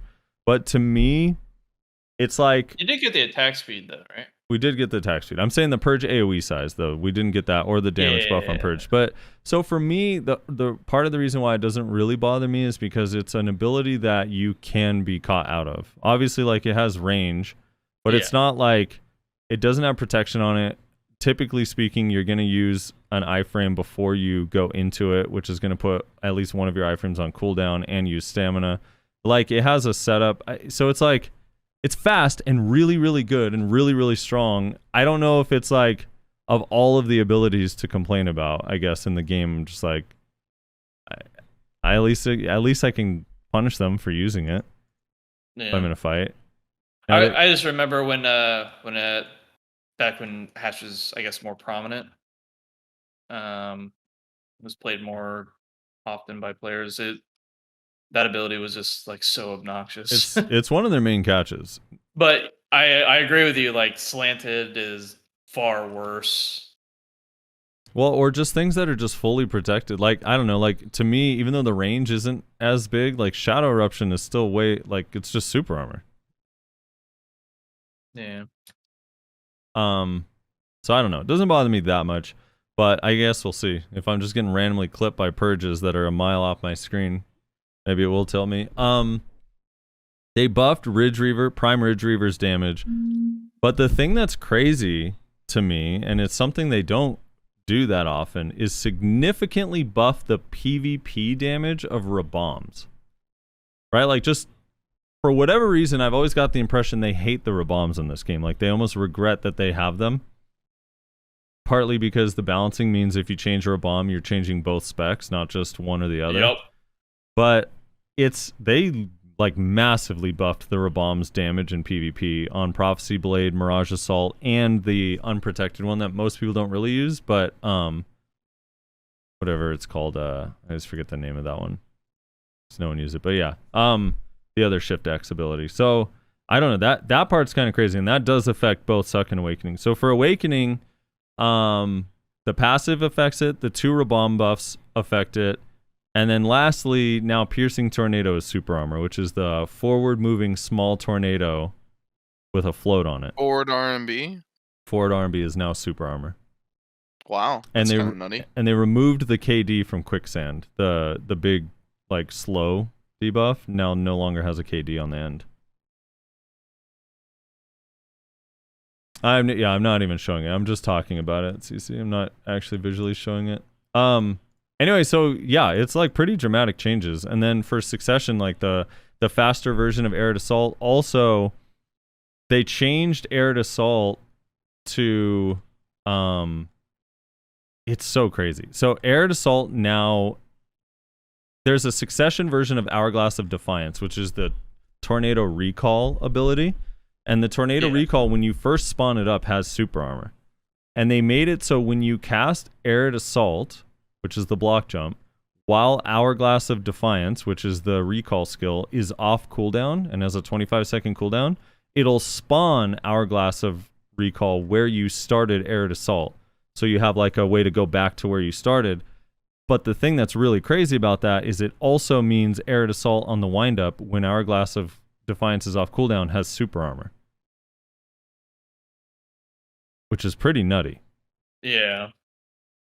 Like, didn't Suck get like a shitload of extra super armors now? Like they got like 3 or 4 super armors, right? So they got 2 super armors, because they got Piercing Tornado, and then they got super armor on the start of Chosen Piercing Blade. Tornado's afloat too, right? Yeah, Piercing Tornado is afloat. That's crazy. That's basically Hash's version of Spiral Torpedo, right? Kinda. And more, I think Deadly Dance is a better comparison because it has collision. Oh, okay. Oh, it does have. Wait, it has collision? Yeah, Piercing Tornado has collision. So if you use it directly into someone that's blocking, like you're gonna hit their block, you have to kind of aim it to the sides or try to get behind them. Chosen Blade now has super armor at the start of the skill, which actually is really, really strong, because you can cancel out at the end if you don't want to do the unprotected part. And then what they did is they removed the forward guard at the start of Prime Dune Slash and put it on the windup of Dominion Slash. Al's Dominion, not Dominion Slash. Dominion Slash is the name of the other Raban. That's what I couldn't think of. But Al's Dominion, which is the spacebar like AoE thing, now has forward guard on the wind up and then unprotected on the hit. So that's really powerful. And then they also made that skill have a tier 2 add-on, which before had no add-on whatsoever. Yeah. So that's really fucking cool. That's a really, really powerful change too. Is that going to definitely be one that's utilized? I'm even going to use it in Awakening. I'm pretty sure I'm going to put that add-on on Awakening too, even though we don't use it as much. Yeah. At least for PvE, because my pre-buff usually does include that. So being able to have one more add-on on there is going to be kind of nice. And then they changed, so they removed the evasion buff, which was 10% evasion, and instead changed Sand Warp to, instead of giving you 6% evasion for 10 seconds, it's going to give you 9%. So it's a net loss of 7% evasion, and I guess it's not going to be up as often, arguably, like depending on when you get CC'd. But I don't know, like selfishly, I don't care that much about the evasion. I definitely think that these changes are so, like, it's so much extra damage and mechanics that the evasion loss is kind of like, okay, I'll take whatever. it, you know? Yeah. Yeah. I mean, you getting a whole new protected CC that's super powerful is fucking crazy. Yeah, and all that damage, like, Hash still has a major issue with accuracy, right? But yeah. But all that extra damage, a lot of people in Node Wars, if I'm not mistaken, kind of go towards DR, right? Yeah, most people are DR for sure. And so this Suck, is actually really strong. Suck does still have accuracy issues, but it's a lot. You're going to have the accuracy buff up from Sand Divider way more often, just because it's like instant and easy to cast. Yeah. Also, they have a 5% accuracy passive in Succession, the Prime passive. So that exists, which is kind of nice. So it's not like total zero, but Yeah, it's at least something. But yeah, these damage buffs are crazy, dude. Ash is about to be fucking crazy to me. I think these changes are really, really dramatic. I actually haven't really seen from that many suck hashes their opinions on the changes overall. I know Disto's pretty hyped about it. Fearomatic's pretty hyped about it.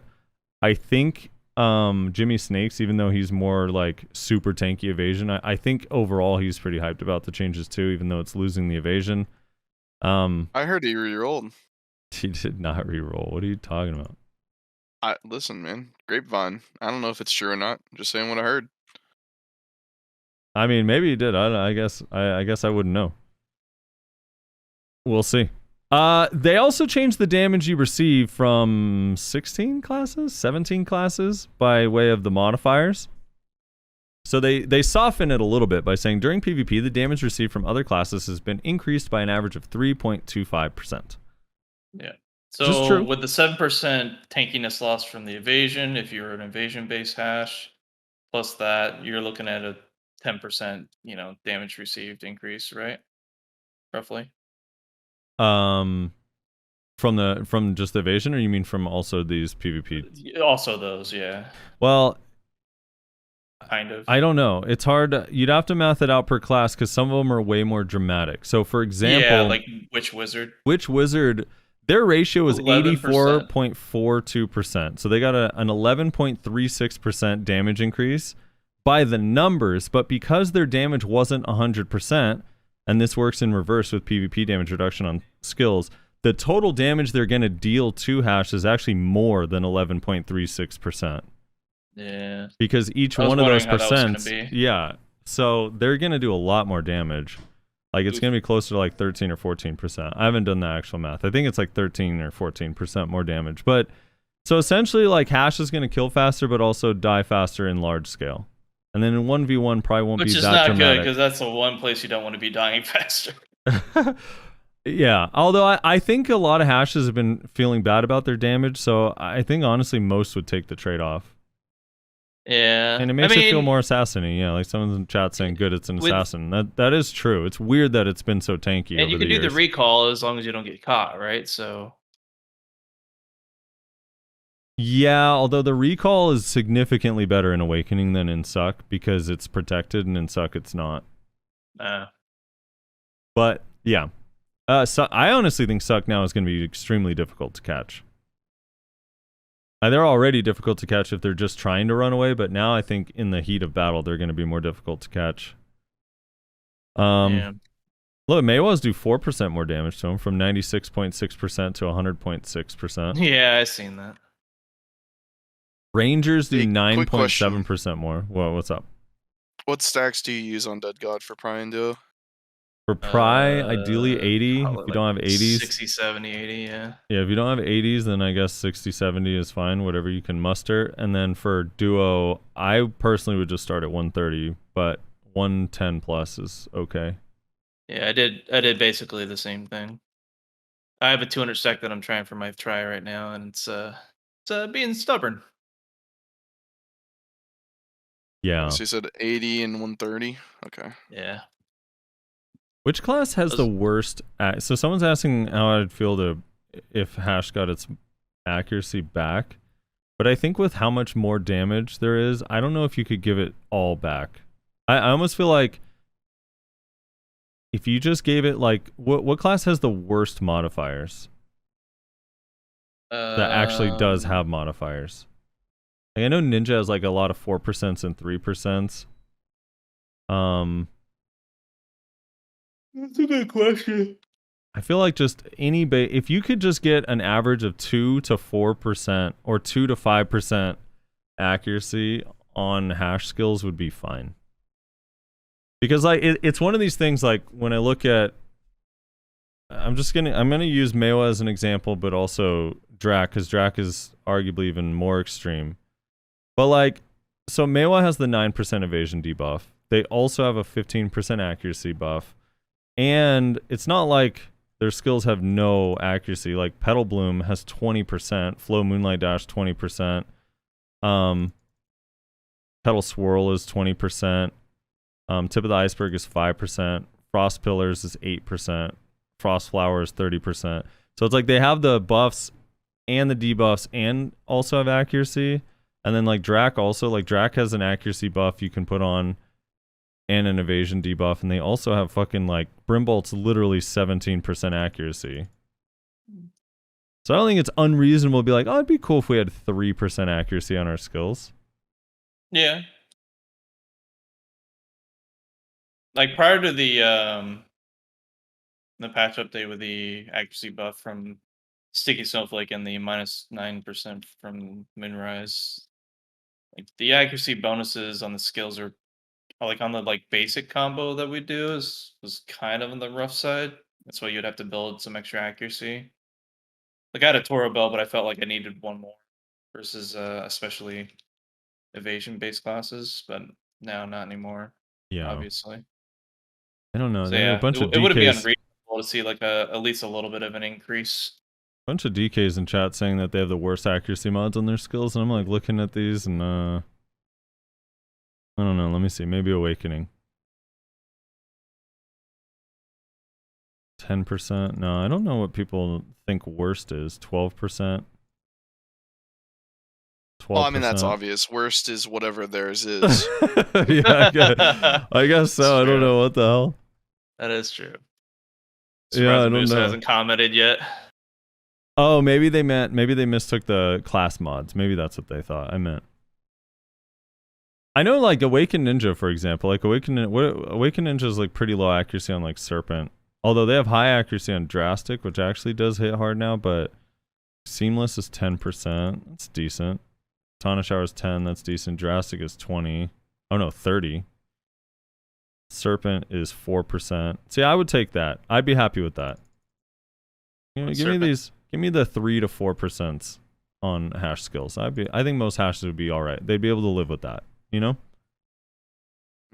Well, that was an easy duo. Oh, did you one tap it? Yeah, I just one-tapped both of them. Oh shit! Congrats, man. You actually don't realize how expensive getting the duo can be. Yeah, it can be. It could fuck you over so bad if it's hard.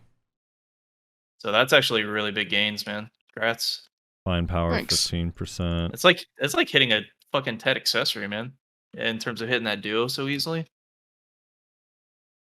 Yes, Suckvalk has good accuracy mods. I know Awaken has a few that are low, and then some that are whatever. But they also have a perma 15% accuracy buff. 5%, 8%, 8%.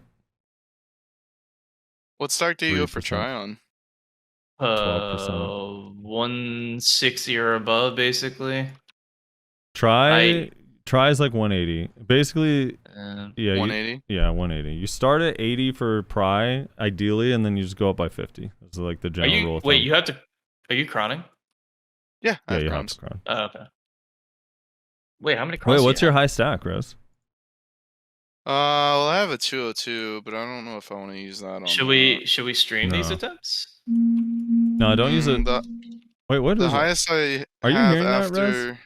Yeah, it's not Ashy. I don't know what's going on over there. Wait, what? It sounds like your Oh, my mic is phone- feeding back something. My Oh. phone vibrated. Oh, okay. Is that The it? highest Yeah. I have after 202 is 167. That should be okay. It's a little low, but it's okay. I've seen people hit it much lower, but general rule of thumb is probably what Frosty said, 180. It's just such a hard fucking enhance to hit. I think that's a viable enough stack, though. Sorry, honestly. what was the stack? 167. 167. Yeah, you could do it 'Cause on that. I go from 202 to 167 is the problem. Do you have anything else you have to enhance that you can tap on that first, like a couple times, like a Black Star or a 10 item? I don't think so. Yeah, I would save the 202 for something else in the future. Yeah, for sure. How does Yeah, no, I don't really have anything else, unfortunately. the dragon have a daughter? That's a good question. We don't know. Very good question. We haven't been able to figure that out, but we just know. I mean, love does a lot. Okay. Love is a powerful thing. I could just smack a pen real quick, but then if that goes on a 167, I'm gonna be really sad. Why? What's the pen? Muskin shoes, and it's that's the seasonal Yeah, that would be kind, bad. non-sellable.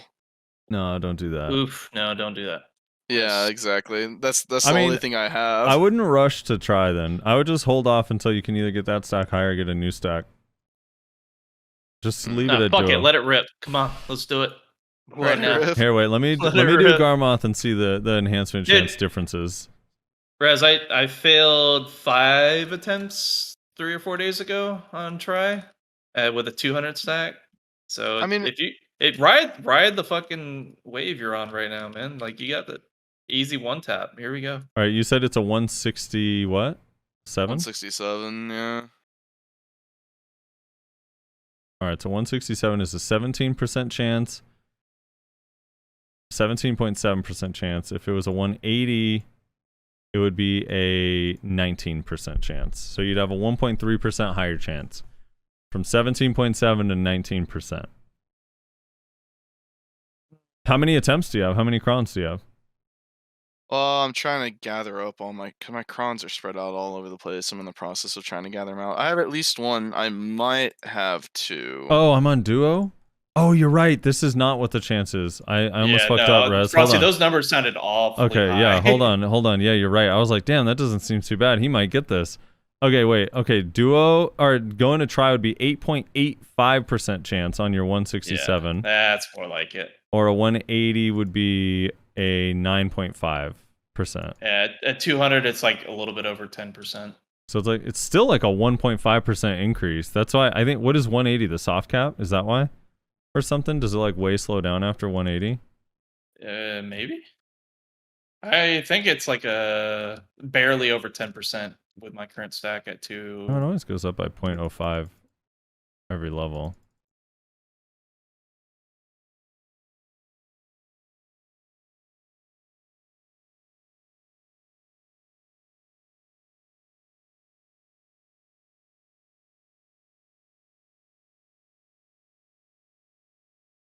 Oh, soft cap is 1390 stack, huh? All right, let's see what chance you get at 1390. 1390? Yeah. At 13, Wait, what stack? 1390, 1390 is the soft cap. Oh, Yeah, you only Okay. get 0.01% after that. So it's a 70% chance on a 1390. Do you have a 1390, Russ? I believe it or not, I do not have a 1390. I know that might be hard to believe. You know what's wild? With my luck, this would still fail. probably.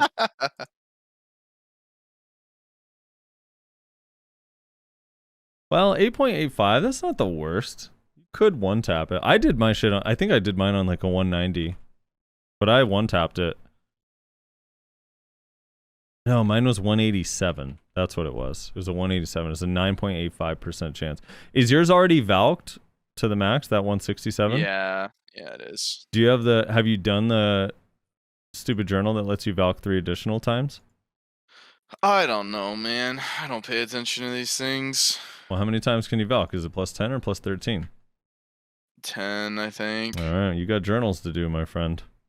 No, I have things to tap. I'd say just go for it. I think you'll get it. So, according to Big and while we're waiting for Rez to gather his crons, so he could be very disappointed. Big and Shiny did a test, and I want to say, Rezlar, I hope this is the final nail in the coffin for you on these Black Star armors. Oh, okay, yeah. Did you hear about this test? No, I did not. I'm no. excited to learn. So apparently, Monster DR is about half as effective as normal DR Oh no. when he tested against Interesting. mobs. Now his test was in history, and it might be different at different gear levels at different places.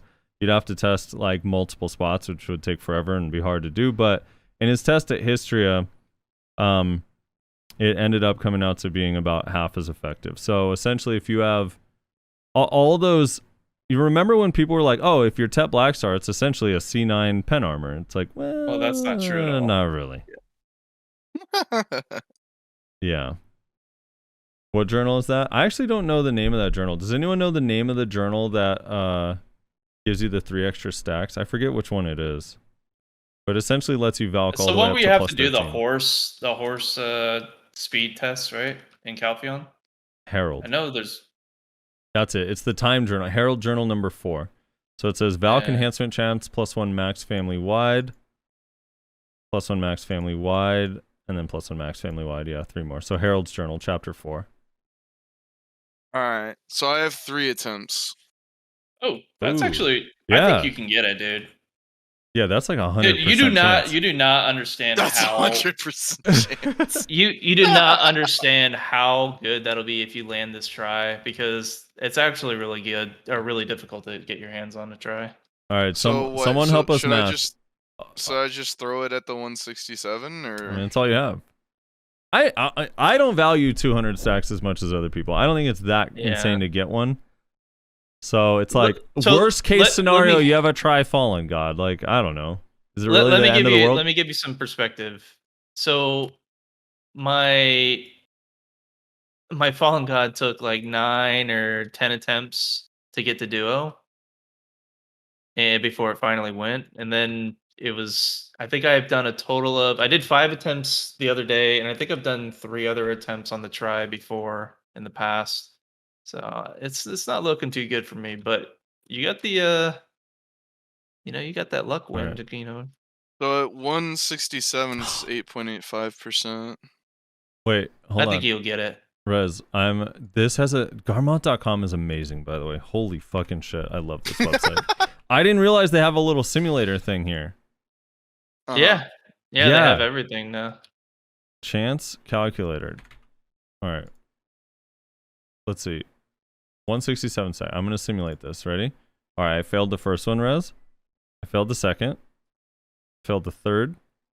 I failed the fourth. The fifth, sixth, seventh, 8, 9, 10, 11, 12. Oh, got it on my 12th attempt. What's your other stack? 202. Okay. Failed it the first time, second time, third time, fourth. Got on my 5th attempt. I think that says it all right there. I like a one-time test simulation. There we go. So that's there it. it That's is. the facts. What else is a 202 used for? I mean, pen accessories or Fallen God or Tech Gold God Eye. Yeah, Tech God Eye. I don't know. I mean, you're 167. If you really want to, you could turn that into a 200 over time with something else. You know. Honestly, like, are you using the God? Are you doing God Eye, Rez? Me? No. Oh, okay. I was gonna say, like, on Elvia yet. When I was enhancing my God Eye to duo or attempting try, I mean, I one tapped. I refreshed and tapped it again and one tapped on that 202 Rez. So there's a good chance within the 3 attempts you got it. Alright, we'll do no, the God Eye helped me build 2 200 stacks so easily. Like, it was insane. And then I used one of the 200 stacks to one tap to try. That's what it was. I was trying to build duo. I was trying to get duo, and it wouldn't go to duo on my God Eye for some reason. Oh, I forgot. Built 200 stacks, and then I fucking got try on one tap. Y'all ready for this? Y'all tuned in? Yeah. Hold on a second. We got 3 attempts. 3 attempts. Yes, sir. Wait. Why does that say 10%? Oh, you're 202. Yeah, you're doing the 202. Okay. Yeah. Oh my god, dude. That's what you wanted. You wanted the 202, right? I just wanted to go so you could be happy for once. Happiness is an illusion, Frosty. Alright. Oh my skip god. Or no skip? No. What are we doing? What do you no normally skip, write do? it out. I normally just fucking send it. Do you? Yeah. Dude, I write it for the anxiety. That shit only comes but once in a blue moon, man. I like eating that anxiety all the way up as the lightning goes, you know? I mean, we can do full animation. All right, I say don't skip, but skip if you're gonna blame me for telling you not to skip. No, I don't think there's any. The enhancing process I have no tinfoil for. It's just a pure mathematics, so it doesn't matter to me. It's designed to make you miserable. Yes, exactly. Alright, so no skip. Ready? Mm-hmm. Ready. Nashi, you tuned in? Yeah, I'm tuned in. You're gonna have to Alright, type here the we go. stack out. Attempt number 1 of 3. Are you raw tapping if all 3 fail? Oh! Fucking worth, dude! I told you it's a fucking one got it. tap. Oh Well, my god. See, What do you really the feel fuck? that bad? You lost a 200 stack? No. Go for whaling. You gotta go for Go whaling. for whaling. Now you gotta go for whaling on the 167 stack. It only makes sense. I mean, It should only I, I'm just makes kidding. should No, I don't. go for a try Fallen God armor on the 167? Wait, but- I still have all these crons. Oh my god, I can't believe you I got don't it. know. I Wait, mean, I what guess was your fuck it. question? What was Should your he go question? for try Fallen God on the 167? Wait, did you actually move the crons, or are you gonna move the Fallen God? No, I gotta move the Fallen Is your God. Fallen God tagged? If it is, you can't move it. No, it's not. Okay. Wait, Alright, what? we'll Oh, try that the was the Fallen God. Labresca. Oh shit. Yeah, that was Yeah, that was Labresca. Labresca helm. All right, so let me see here. Let's go back down to the 167. I'm gonna do a few attempts here. What are you doing? Ride the lightning. Get wheeling. No, 167. You got this. 167. Oh, this keeps failing a lot, Rez. This is not looking good. That Oh, took really? me. What is this? 3, 6. That took me my 10th attempt. Let's try again. That was my 3rd attempt, but you only have 2. Oh, I got it on 2 attempts that time. Rez, this might go. This. Wait, this might actually go. That one only took me 2 attempts. Rezlar's Oh, gonna I end up more one-tapped it the DP than last me. time. Okay, this is crazy. All right, don't touch the simulator anymore. Oh, Don't touch shit. the simulator anymore. Frosty's gonna just stream this simulator. I from either now on. 2 He's or having 1 so tap. much fun. I either 2 or 1 tapped it 3 times. They need to add the animation to that website too, so I actually get the full effect. Oh no, you get the full anxiety. All right, you got Wait, this. what if you tap This that is, Muskin this is one too time? easy. This is too easy. Should I? Are they I Muskins mean, you actually wear? You guys are no. I'm No, DR. What do you think? Not tap those Muskins. You don't think Do tap not. it one time? It's a pretty low chance. No, It's only like he's 4%. on the wave right now. You don't fucking Okay. fuck All right. with the All right. wave. All right. Nayashi says you're on. You're on a Don't wave. Fuck with the wave. You don't fuck with. You don't fuck with it. Okay. This I is- mean, I do. Even if this 167 goes, I do have a 140 as well. Okay. No one feels bad about a No. 167 going on a Trifallen God, Rezlar. It's not something you even say like that. Yeah, just go. Like, well, if I Okay. lose this stack to a major upgrade of super high value, I do still have a I'm 140. I'm saying if we wanted to tap the Pen Muskins, and if they No, go, no, we we don't- He would was still talking have a about upping it. 140. No, Oh, you're fine. oh, You're oh, fine. I You're see. fine. You're fine. You're Yeah, fine. no. Just go. Just go. Okay, no skip. You got this. You got No, this. no skip. You gotta let it go. Gotta let it Alrighty, ride here out. we go. This was it. So this is the same percentage as the helm was, right? 8.85, I think. Yeah, Oh, Yeah. they're the same. Okay. All right. Here we go. Type in 167. We got 2 attempts. Attempt 1 of 2 on this. You won't need to. You got this right here. Oh, come on. Oh no. All right. And last attempt. 167. I can't look. He's gonna get it. He This saved motherfucker's those gonna crons get for it. 3 years. Oh, god damn it. You can't just buy. though. You just can't buy a quick 1,000 crons from the smith. Actually, costumes are just sitting on buy, aren't they? How rich are you, Rez? Not very. I'm trying to save. I'm putting all my money into Cafris right now. So. Dude, what's your DP now? I don't know. I'll have to check. Man. Yeah, I'm trying to build up my DP because you can actually get fairly tanky on Guardian, so I wanted to ask Sure. you guys, do you think there's going to be any other balance changes for a while, or are they going to wait until the Drac hype dies down? You know, I was thinking they were, but then they introduced the music player, so now I'm sure they're done. That music player made me so sad. That was the Kuno bus right there. That They're was it. like, Dude, they there flipped were- the coin. They flipped the coin. They're like Kuno buffs or music player, and music player ran. The music player won out, so I'm sorry. Oh man. No, we don't have the hash change. The hash changes are coming to our live server on Wednesday, which sucks because I'm not going to be around to test it right away. But I cannot wait to see how it feels, dude. I actually, as lame as it sounds, I'm super excited for the PvE. It's like 7% attack speed is so nice in PvE, especially with a little bit more AP. That will actually have some pretty significant impact on your PvE. That's true. So I have 359 DP with Nuver right now. And that's not bad. You're getting there. Yeah, I mean, I What's just your got Kaffir levels? low. Well, then you have a lot of free DP to gain. Then basically. Oh, yeah, I do. But thank you, Ciro, for the reminder. Yeah, I needed to ask you guys. This music player, they said, quote, because they got a bunch of feedback that this is what people wanted. That's why they're adding this. Do you believe that with the Marnie Wave background music player?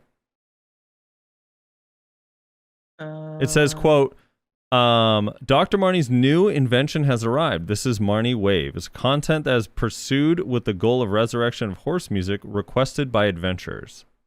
True or false? horse music. Yeah, that's what this Marnie Wave is.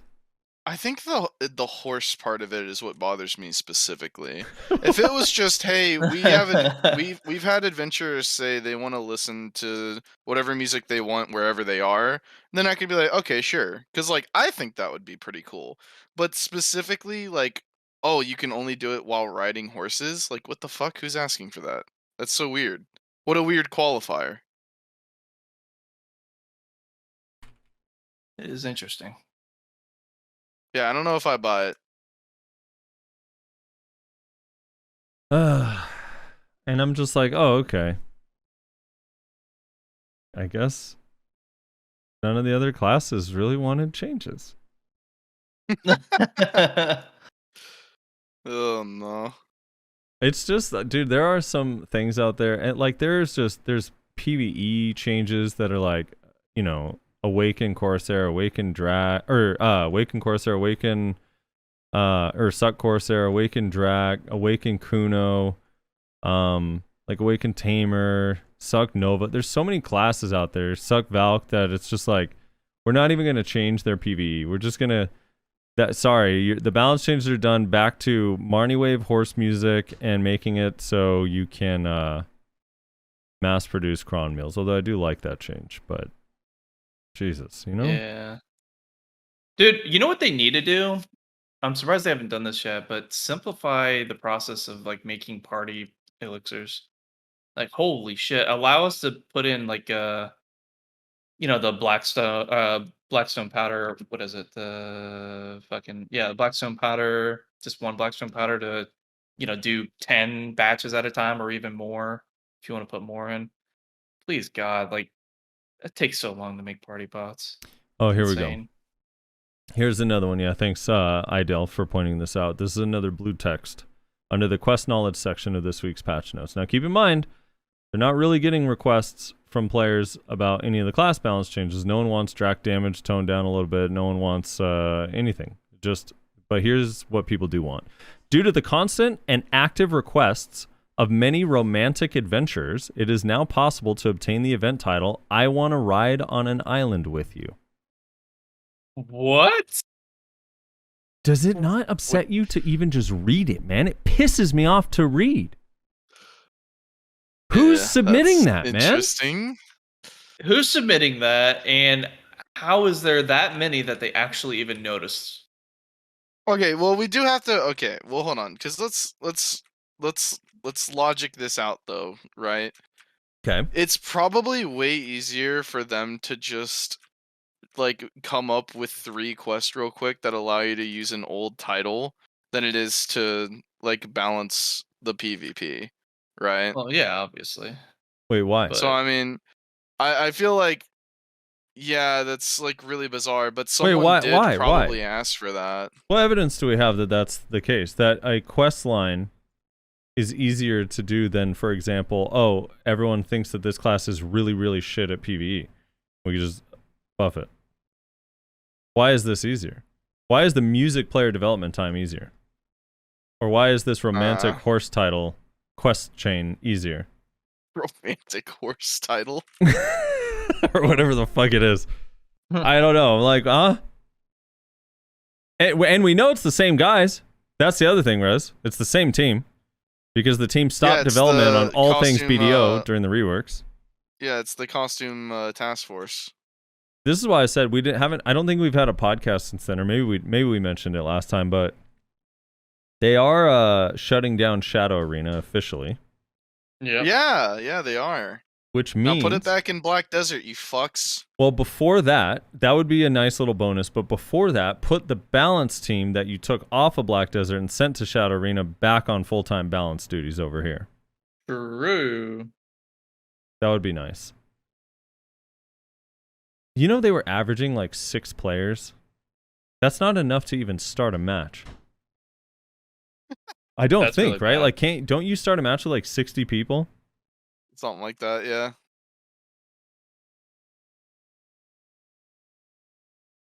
I mean, it doesn't surprise me. Once the Battle Royale genre kind of started dying down a little bit, all of the, like, no-name, like, quick cash grab ones were gonna die. It's pretty obvious. I think you can't. mean, Oh, here we go. This is a valid argument that I can easily come up with a retort. He says, I think you can't fuck up with a music player, but PvE, PvP you can. Okay, well, first of all, A, they don't care about that. They're totally happy to fuck up our PvP and PvE. They've always been happy to do that. And B, there's a very good chance that this music player crashes the game for someone that's not even using it. I guarantee you it probably is crashing the game or causing bugs for people that are not even trying to interact with this. They definitely can fuck it up. I'm pretty sure it's very easy to fuck up this music player. I agree with that. They're definitely going to manage to somehow figure out how to fuck it up. Dude, did you see how bad Siege's was this weekend? The Calpheon Siege? I heard it was awful. I didn't even get there on time. I was late, and it was just like... Everyone was just so tilted. And I got Was the lag like that bad? Yeah, it was really bad this week. I saw Huntler complaining about it in the partner Discord, and I posted this announcement that our guild had to give, and I literally was like, dude, like guilds, GMs, and officers should not have to say stuff like this. Hold on, let me find the post. Where is this? Hey guys, appreciate you all showing up tonight. Sorry the lag made the fight unfun. Like, it's not GMs and or guildmaster or guild leaders' fault. Like, they shouldn't have to apologize to their members. Like, hey guys, really appreciate you guys showing up and taking time out of your day. Sorry that you weren't able to control your character for 30 minutes. You know what I mean? Like, Jesus. Yeah, dude. yeah. And it's not like Siege is a new game mode, man. It's why we're almost 6 years in. Yeah, it's pretty rough. Pretty rough. It's too bad. That's what I was saying. Like originally, like when they were talking about like changing up Node Wars and whatnot, I was like, why don't they just incorporate like some sort of like you keep the large scale thing, but then you have this other aspect where you can do like a smaller like skirmishes, like 10v10 type situation to like continue attacking like nodes or something like that. That way, it's a little bit easier to manage the desync and whatnot. Never mind. Chat figured it out. It was the guild's fault. They put 15 guilds on that territory. What did they expect? That's true. It's the guild's fault. The fact that their servers can't handle 15 guilds, then why allow 15 guilds to be placed? Yep. In what world are we blaming the guilds? Like, you thought there wouldn't be lag? That's on you, man. Like, also, you do realize the first 4 to 8 guilds, there weren't 15 nodes placed. Or 15 forts placed, because only the 14th member is only the 14th guild that placed, or 15th guild that placed is an idiot for placing when there were 14 other guilds. You know? Yeah, I mean, that checks out. That makes sense. It's just weird. Yeah. It's definitely the players' fault for the lag. Goddamn players. All right, Rez, Sounds you want to good to read me. comments or what are you doing right now? What's happening? I was about to grind Kratuga. I'm trying to figure out rotations, what I'm supposed to be doing here. No, we're gonna finish this podcast. All right. God damn it. Oh, okay. we got 2 comment sections we got to get through. All right. So you want me to do them? Yeah, that'd be nice. I have to use the restroom too. So here, I'm gonna pull this up. That's fine. I'll pull it up real quick. So we got to start with 157, I Yeah. believe. 57. My God, dude. Oh my God. Damn, we haven't done comments. This is from June 23rd. Yeah. Because we been a minute. skipped the week of comments and then I wasn't able to podcast yesterday. So it's like, holy crap. All right. Oh, someone typed the word Nyashi. Nyashi, cover your ears. Oh God, here we go. Oh, they said, the comment says, if your girlfriend abused you, just give us a sign. All right. I have it pulled up, Rez. I'll be right back 1 second, but you can feel free to get started. Everyone can see it. Oh wait, did we do this already? Did we? Hold on. Now I'm doubting myself. No, we didn't do this because. No, I don't think okay, so. yeah. No, we didn't do this. Okay, yeah, I'm right. Okay, yeah. This is where we're supposed to start. Okay. Sorry, I was doubting myself, but yeah. So last week we were supposed to read the previous 2 weeks, but we skipped last week. So yes, okay, this is making sense. Okay, yes, we were supposed to start here. Okay, GeoSurf says first. Manaria says, the weekly struggles of Nyashi multitasking. At least he has an actual excuse this time. Good entertainment. Also, yes, I don't mind the buffs anymore because it does enable you to fight outnumbered, which isn't possible as much without the buffs. So I see them as my failsafe for when my teammates are bots. But holy fuck, the orbs and vacuum need to go. They're so fucking bad. Randomly hit you. And delays are hard to see. Only the red one have an area for which it hits you. The rest is just I don't know and applies the debuff anyway because iframing something you can't see ain't it chief. And the vacuum is just sometimes it holds you back. Sometimes it's decent. It's so incredibly inconsistent. And it's just a suicide trap at the end. It needs to go and fast. Yeah. This is comments when we still had we did This is that 3 Arena weeks Solaire ago. one. Yeah. Almost a month ago now. Yeah. Damn. Longhorn Finch says, it took me 56 matches to come back to starting Elo. It was soul crushing. I hated the gimmick map and still do, but I am now forced to use the gimmicks to finish off opponents that my damage could not finish off. In the end, after about 10 matches a day, I am so freaking exhausted for the day. Also, as weeks progressed, it seems the variety of classes in the top 100 is reducing to just meta. I hope PA takes notes of those and makes some changes. Silver Zico says, Nashi, if your girlfriend abuses you, just give us a sign and we will help you. I forget what exactly transpired with that, but yeah, this is pretty funny. Silver Zico also says another week, no Kuno buffs. Nice, but we got short sword position fixes. Now the class is playable. Murderkind says, I mostly just do the AOS dailies, but queue up as Suck, Wiz, Awaken, DK for fun sometimes.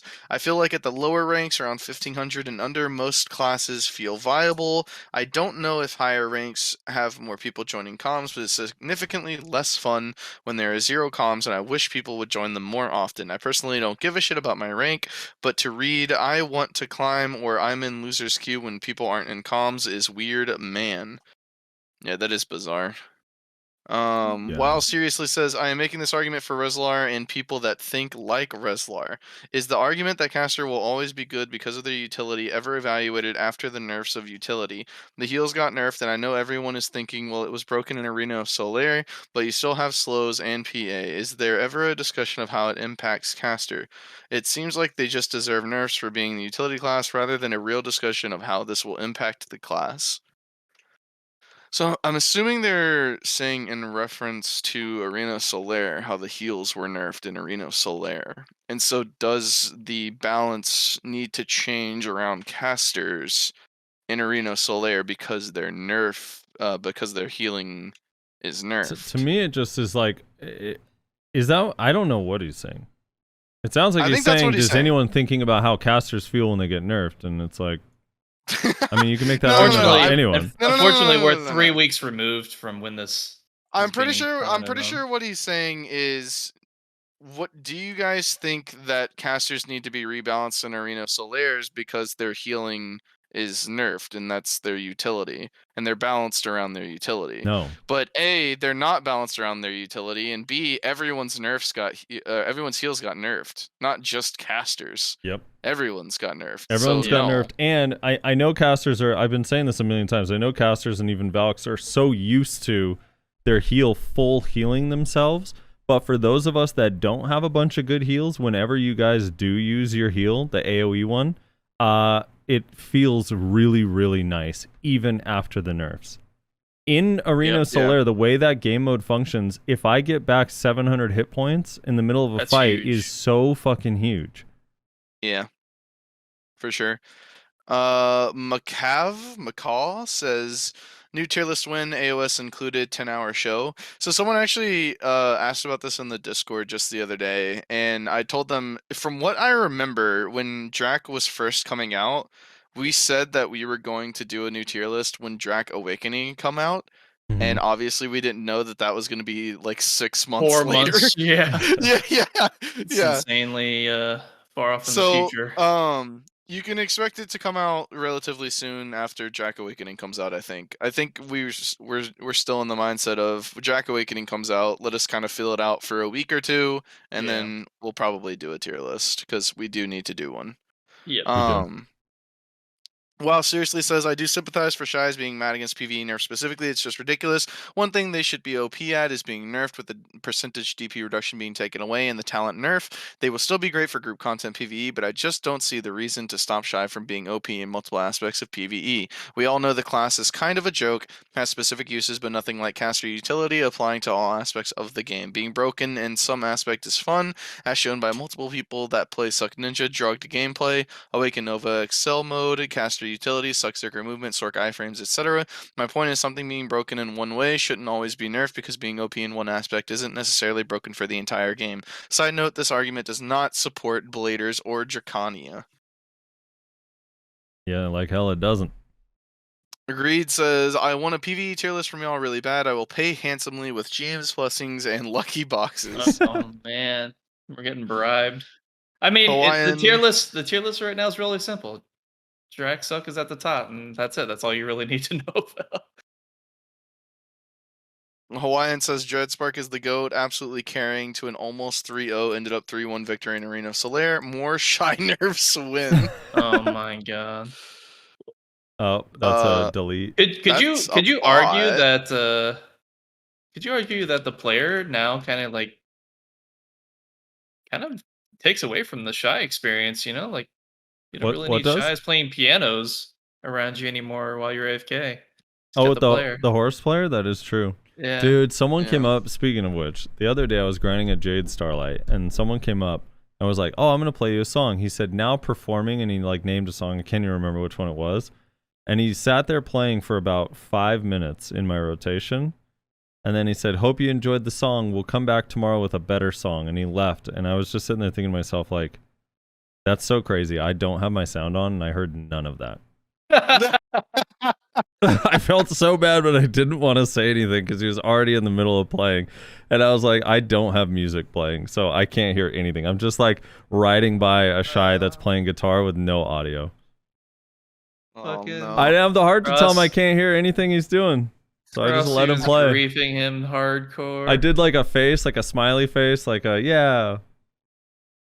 He's probably listening right now, like, Good oh, Lord. this motherfucker. Dragon Lux Art says, about Arena of Clowns, it is cool idea and all, but letting complete newbies /noobs /life skillers on ranked, what the fuck, who came up with that? There should be non-ranked for all the casuals, life skillers, and daily quest people. Also, the damage, it is great for making you actually work with your team because you can't carry, but at the same time, it makes it more RNG simply because you need to be lucky enough to get decent teammates every match to win, actually. So giving us a bit more damage and more balancing here and there would make it way more fun. Let actual good PvPers not be stuck stack in elo hell created by all those casuals, noobs, life skillers, etc. One day I can have a normal team, not god PvPers, just people that don't die in the first 10 seconds of the match, and other I can lose 10 plus matches in a row because I'm solo 1v3 after 10 to 20 seconds of the match. Yep. That's the best. Yeah, I think that's part of the reason I kind of don't like the idea of having it be a daily reward. Yeah. I don't think you should encourage like all these people who don't PvP to just go do 3 matches to just collect the reward. Yeah, Like, it's an I don't awful know. experience. It's It's, probably sucks for them. They probably don't want to do it. They just want the reward, and it sucks for the people that are actually trying.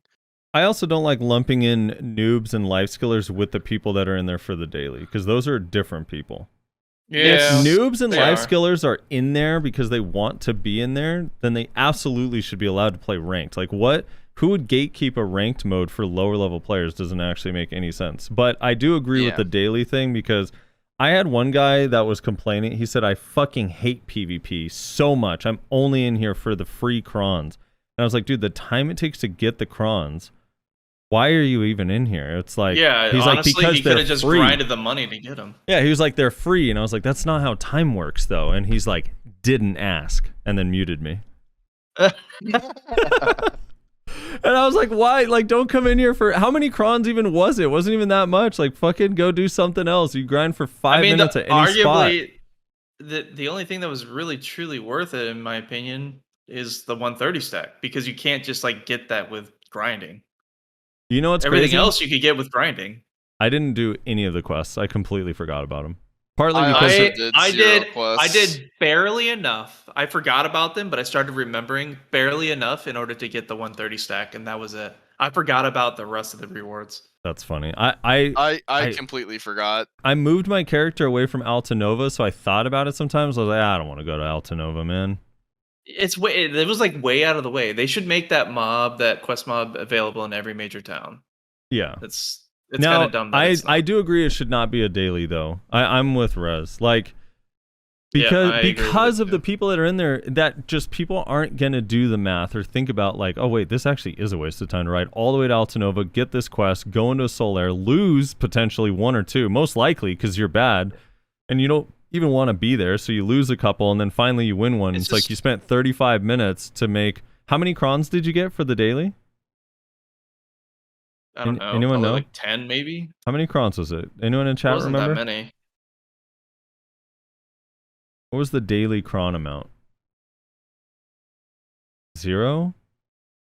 50? Oh, was it for the weekly? Or was it for the one time? It was for the turn-in thing, the one-time turn-in. How many I don't remember crons was being it? daily. Does anyone The know? exact amount. I'm just like, dude, there's no way that was worth it. No. I don't think anyone knows. No one apparently did it for crons. It was 500. Dude, you had to go in there. How many fucking seals did you need for that? You needed 10 seals? So you'd have to win 3 and go to Altanova 3 separate days. Dude, even Rezlar, who refuses... Oh, you needed 5 wins. 10 wins? No one knows. Literally no one knows. All the answers are different. Completely different. No one Literally remembers 'cause nobody no one knows. did it. No one did it. Yeah. I see 5 wins, 10 wins, no seals, needed daily seals, weekly, daily, 10 wins. Yeah, so I don't know. But regardless, even if it's 5 wins, like, you just go spend... Even Rezlar, who refuses to use loot scrolls, makes more money just grinding, you know? Yeah. I grind beetles with Agris and the blue loot scroll, and I make more money. Beetles. It was just... The dailies just... It ruins the experience for players that are either A, learning how to PvP, or even the veterans that are just unfortunately getting stuck constantly with the roll of the dice of the wrong players on their team. And really, if you horrible think about experience. it, the dailies really hurt the people that are genuinely trying to learn how to PvP, but are just kind of like new or bad the most, because they're kind of gonna fall down below average elo, along with all of the people that are just queuing up for the fucking dailies. Well, And so, that would be the thought process, is like, okay, the people that are bad, or they're just queuing up and griefing people just so they can get their win or whatever, or just get their daily done. Like, you would think that they just fall down in ranking, but they don't, because what ends up happening is you have another team that has the same situation, and your team happens to beat there, so they kind of like stay floating around that surface level of, and eventually they keep climbing up with little increments of additional points with how the point system works. Yeah. And they continue to Well, climb the up into the point system. ranks. I mean, I think everyone knows that the point system is fucked. They need Yeah, to it's redo the whole thing. yeah. Yeah. The point system allows for the daily people to continue to be queued into your games with you. That's the other problem. It's kind of weird because well at the high end I remember like Choice and the top 10 players were like talking about this on a podcast, and most of them actually liked the expanded finding games with Elo. The thing is that it doesn't make sense at the low end as much because you're not stuck in a long queue anyway. Like no one ever was. Like I get it for the people that are like, yeah, it does suck sometimes getting worse player, but it's better than being in a 25-minute queue. So I don't. Yeah, it's fine. absolutely. But on the lower end, people weren't stuck in that. So it's like, I don't know. It's weird to get people. Like I would have matches. I actually had a match where every enemy was red. This is back when I was. I had just gotten into red. Every enemy was red, and I won. And then the next match, 2 of the enemies were blue and 1 was yellow. And I was like, Yeah. that is weird. Yeah. Like that doesn't even It make. shouldn't be like that. Yeah. It was crazy. It was like wild. I've seen some wild like team scenarios like that as well. Because like I don't know. There like what it was weird because at first you would get to the point like as soon as you broke through basically 1500 1600 you'd start seeing a better quality of player teammates. Hmm. And that would usually kind of keep you afloat. But then if you had a few bad matches in a row, then you suddenly are dipping into the pool of like poor quality players again, and that just drags you down. Like Yeah. I had 2 different scenarios where I dropped like 150 to 200 points, and then I'd climb back up slowly, and then I would have another dip, and then I'd climb back up.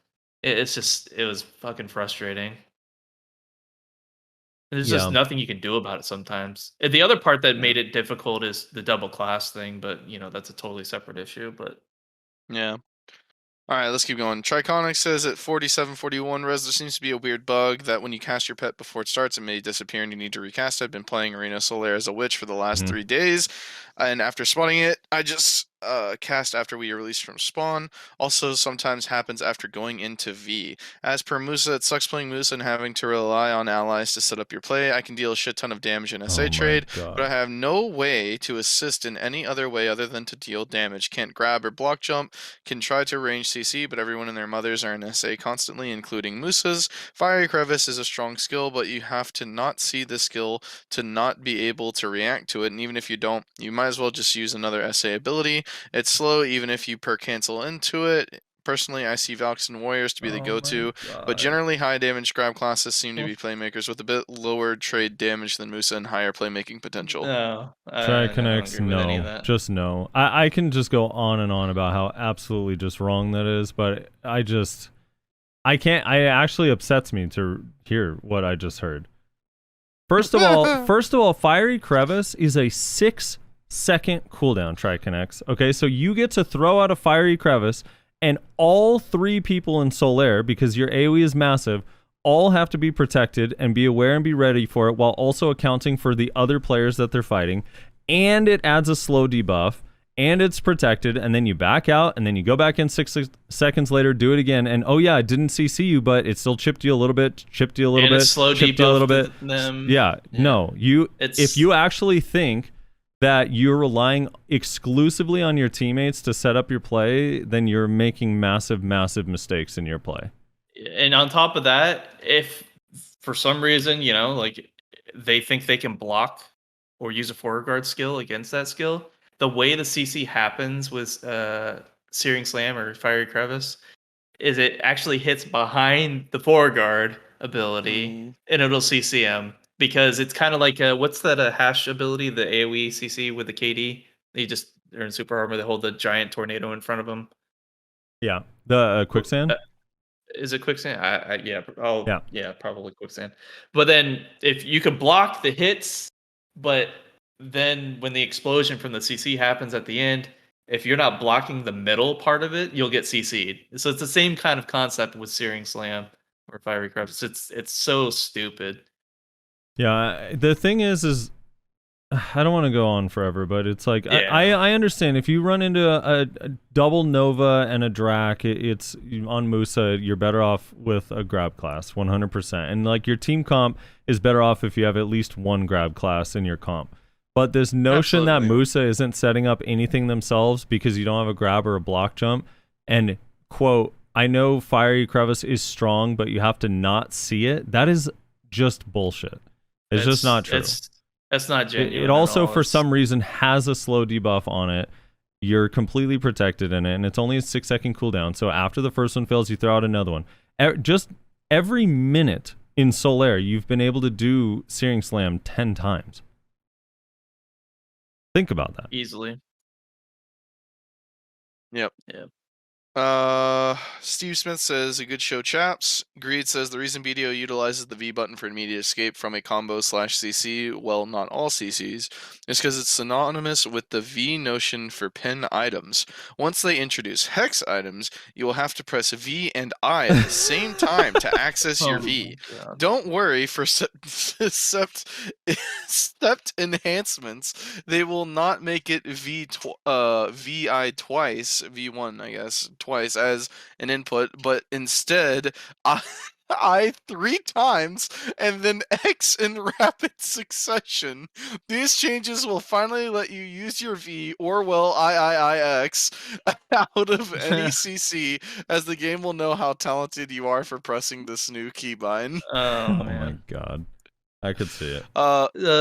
Frosty, someone in my chat, commenting on what you said earlier. Yep. Basically, what did they say? They said it was Snow Labs. He's like, I remember my one match with Frosty. Man, literally just told me, don't die. Well, yeah, So- because, here's the thing, though. That So is dumb. actually genuine advice. Because for some I had reason, to say that same thing to someone. for too. some reason, people in Arena Solaire are like, oh, dude, I have to go and make plays. I have to Yep. go and be. Yeah. I have to go outplay the enemy.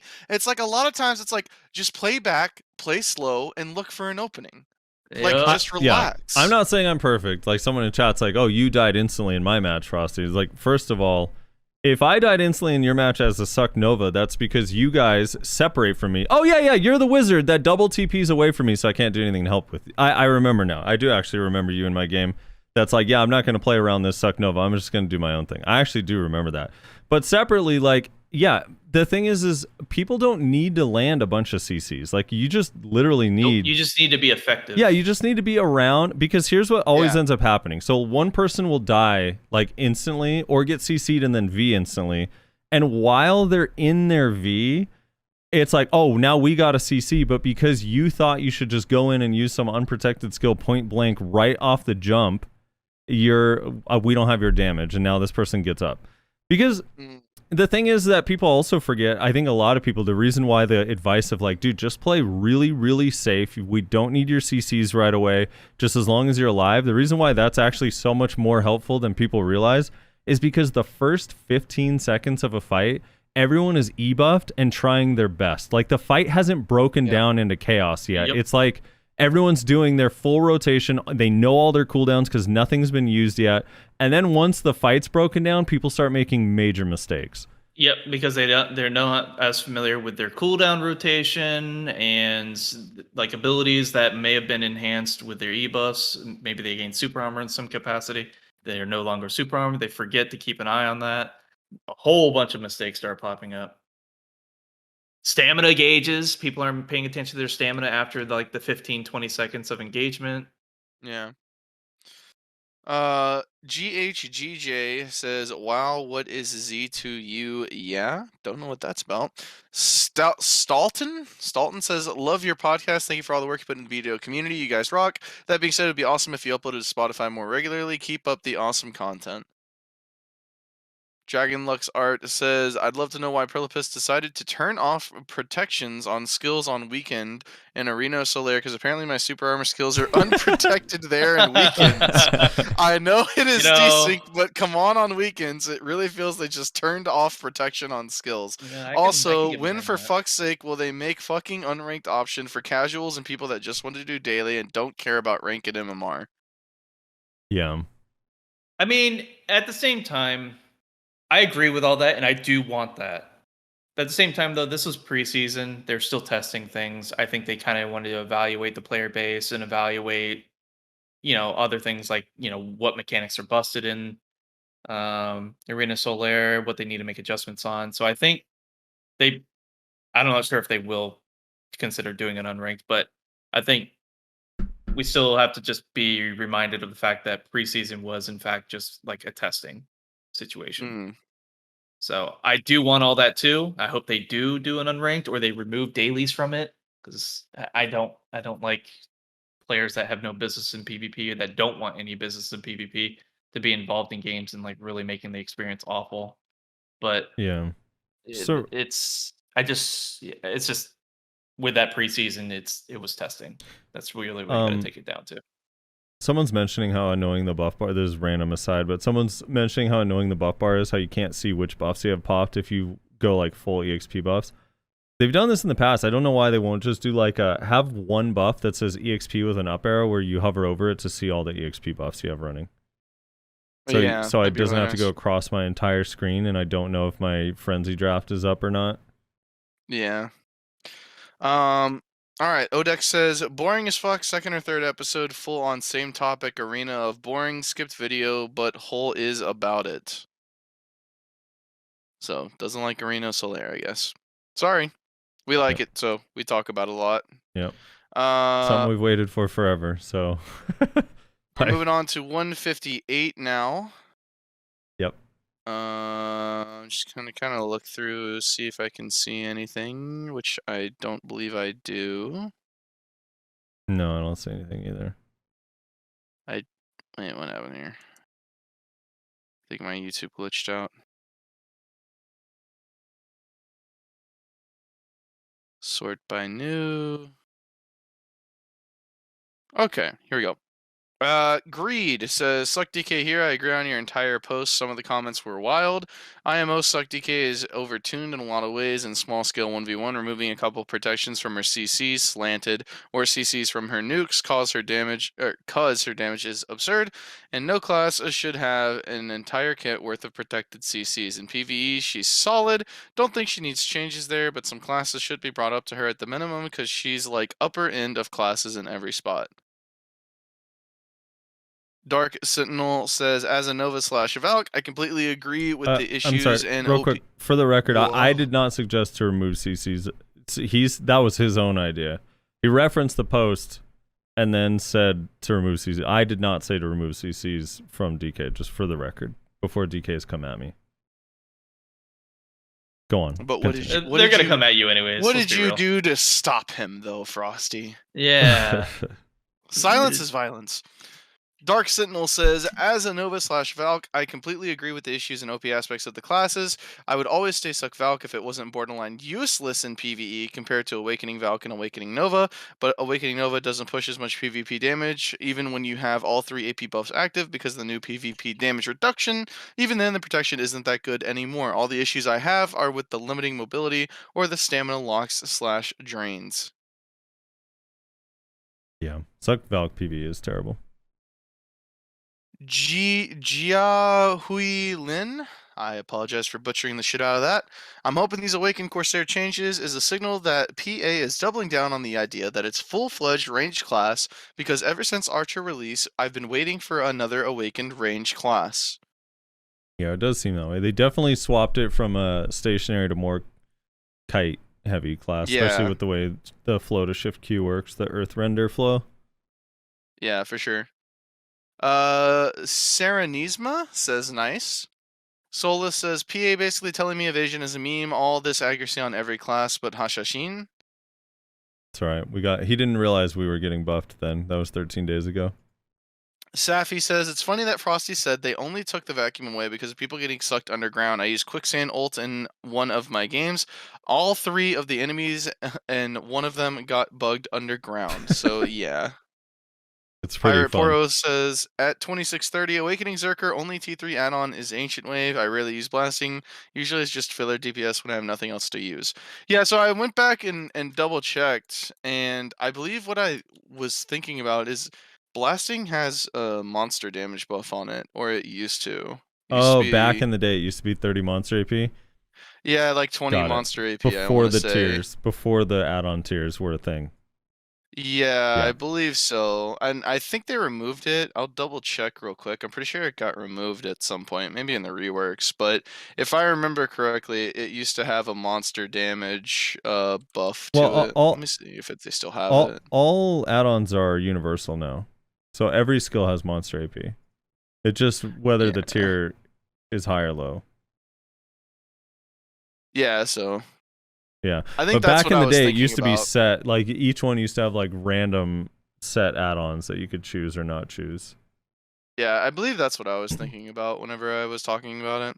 Triconic says, Nashi, just reroll to Musa and stop complaining. TLDR, can we get a small and meaningful changes? Not changes that nobody asked for, don't really change anything. I'd like them to constantly tweak worst and best classes, not with big changes, just small changes that might bring them up, small but meaningful. If they nerf 10% damage on Spinner in PvP for Musa, that would be a small and useless thing. Small but meaningful would be, let's say, 10% damage on Searing Slam, Firing Crevice is gone, so I guess it was nerfed to the ground. Or add separate chase on quick slot to allow timing iframe instead of adding iframe on side charged arrow, which again requires prediction rather than reaction, and wind up is unprotected at all. I might as well stop bait grab and time my normal chase. Pointless. So effort put on meaningless change when all they needed is to add separate chase with the same animation. Also, if AD plus RMB was a key combination for new iframe arrow, sure. Parentheses, it's that only if you would prepare arrows and quiver first, but shift RMB AD makes you required to predict it and not react to it. Wait. So Okay, is this he is saying to back-to-back request- posts. He just. I'm not talking. Go ahead. No, go ahead. No, I'm Sorry. mad at the poster. So I think I think he's saying that.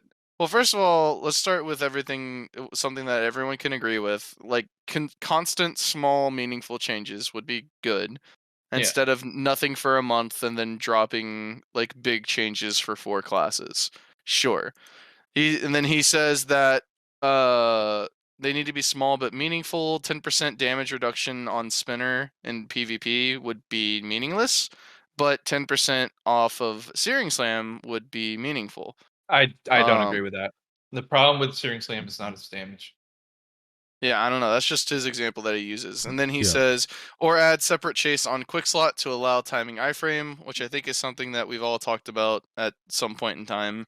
And then he says that the sidestep arrow, which I guess is an iframe, Evasive arrow, evasive arrow is not a sufficient iframe to dodge grabs with, I suppose. Yeah, that's too short of an animation. So I think that's what he's saying, to break it down.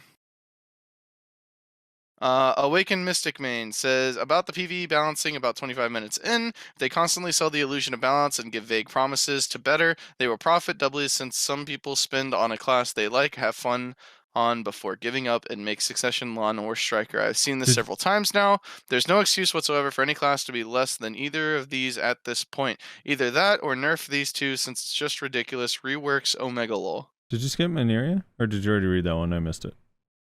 I skipped Mina's. My bad, Oh. Mina. Mina says, since we're flexing scores, I'm happy to report my busted class made it to 1768, carried by team. Managed one time to get from 1430 to 1160 or something. It was bad. What does Mina mean? Dark Knight? Dark Knight, yeah.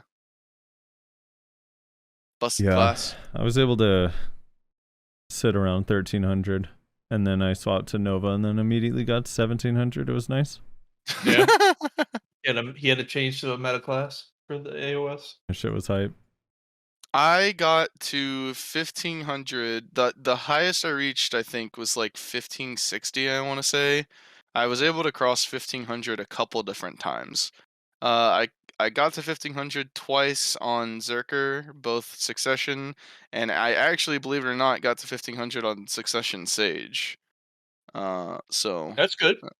yeah. And then I immediately that was the time where I literally got to 1502, I think it was, and then I immediately lost like 6 games in a row. I was Yep, like, that's what sick. happened. That's what happens every time.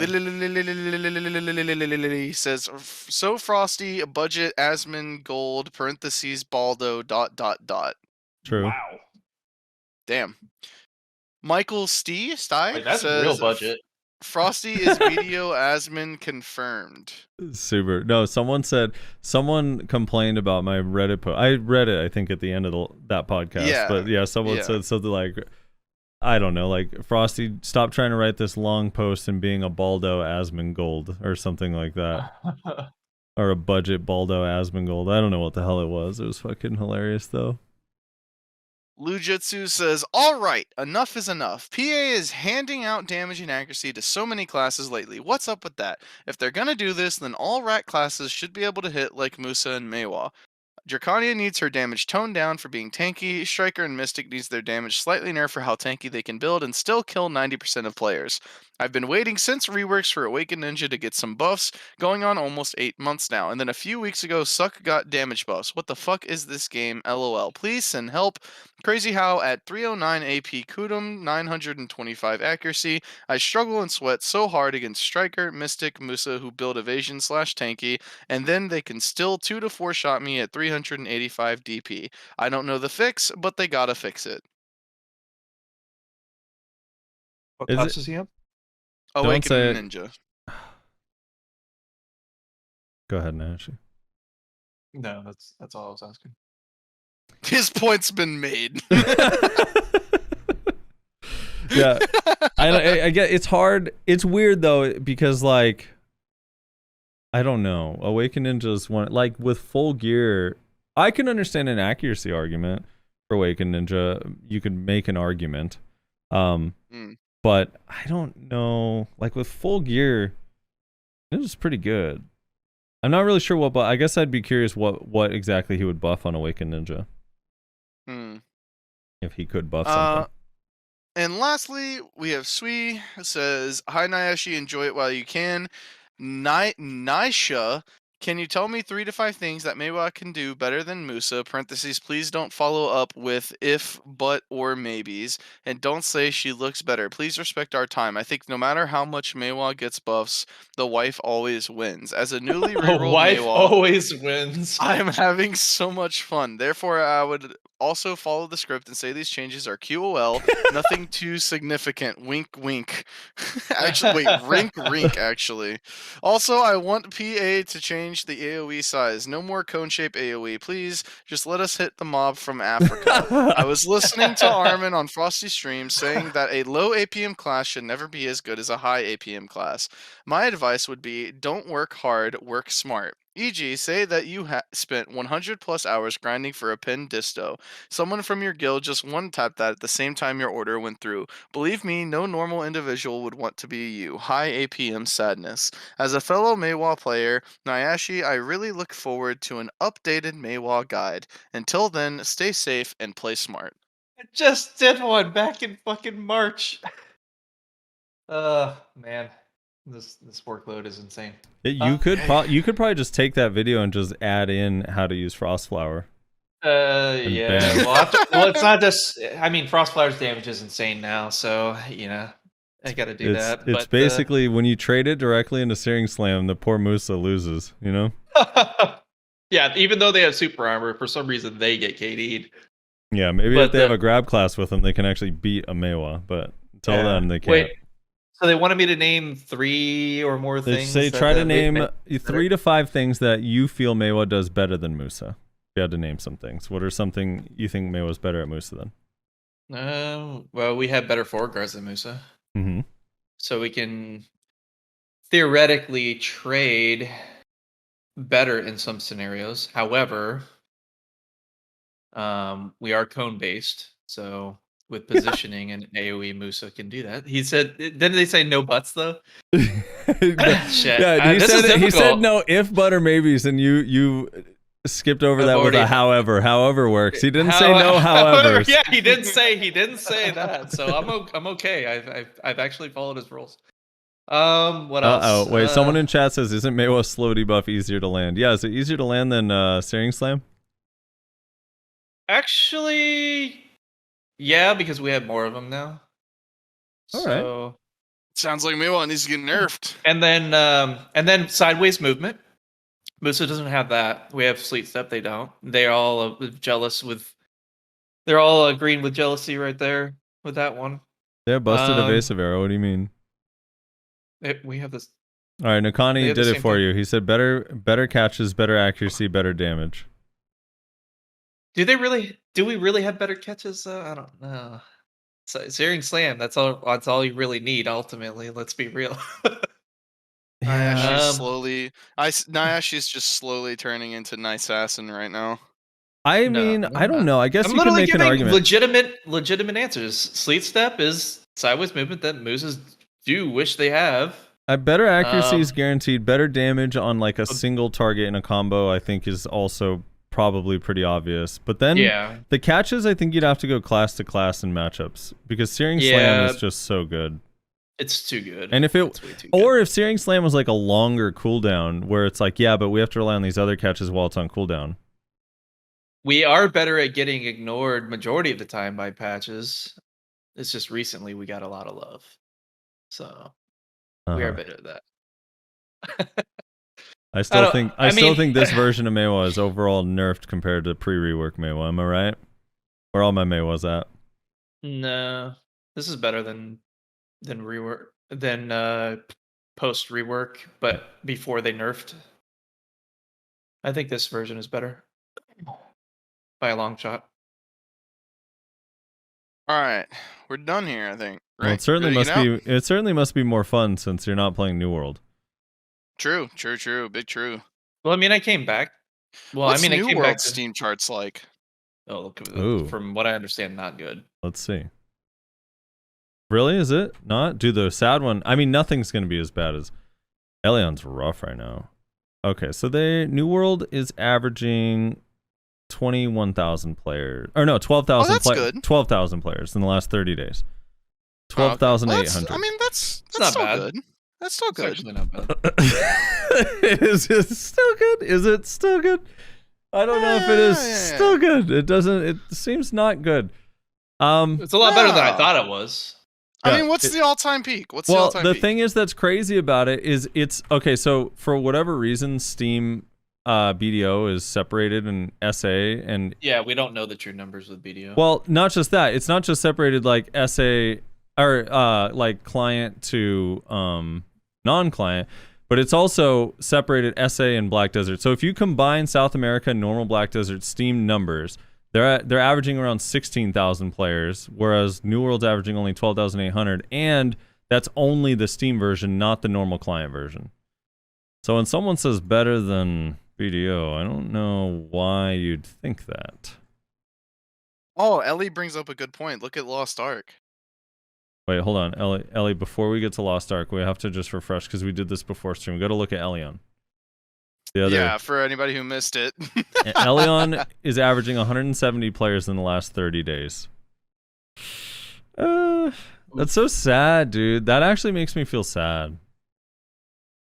I don't know why. It kind of just makes me Is feel Terra sad. is Terra shut down yet? Yeah, I think Terra ended. I think Terra. Oops. Can you look at? Is it possible to look up how many players they had on the day they shut down? Because I'm curious if it's more than Elion. Ooh, Lost Ark dropped off a lot. They lost half their player base in the last 30 days. Wait, what? Yikes. Oh, Terra, like wondering if if it's you on could Steam still look charts up- still?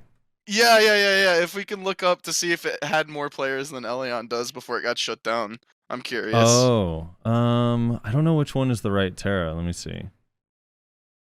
Oh, internal server error. Oh, here we go. No, it didn't. It was averaging, this whole month it was averaging 2 players. Damn. Oof, Or that's this rough. whole year, basically. I can't tell. It's like so weird. There's like a bunch of versions of Terra on here. How funny would that have been if Terra had more monthly players than fucking Elion and they shut down Terra though? God, I wish that would have been what happened. Apparently, it's all bots. No, yeah, this in is Lost the right one. This is right.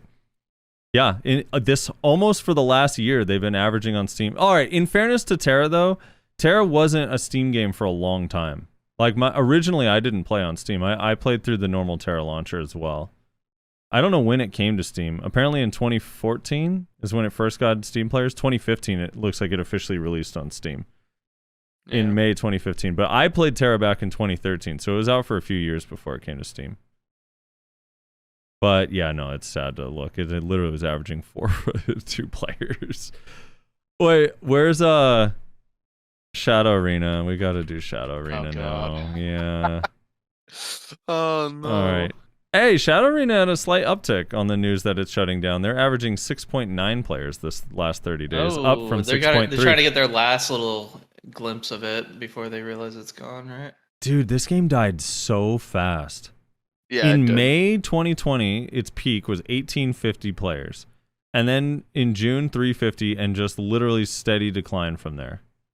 Yep. 1850, including me and Ayashi. Yep. We joined in a couple times there. Hey, you guys were nuts at that game. Fucking look up. I'm curious while you're here. So, wait, just this number, when you put it in this perspective, in the last 30 days, they gained 10.9% of their player base. Their player base went up by 10.9%, which was 0.7 of one person. Wow. Hell yeah. All right, what am I looking up? Elden Ring? So because GTA 6 got announced, Red Dead Online is officially getting killed. I was curious, while you have Steam charts up, if you could look that up, because I'm actually curious to see online. Oh, I don't know if there's a way to see if it's online or not, though. It just shows Red Dead Redemption 2. No. It's a separate thing called Red Dead Online. Is it? Red? Yeah. Mine is just through the one game client, though. I play it. On Steam, it's separated. Mine is but not. maybe not.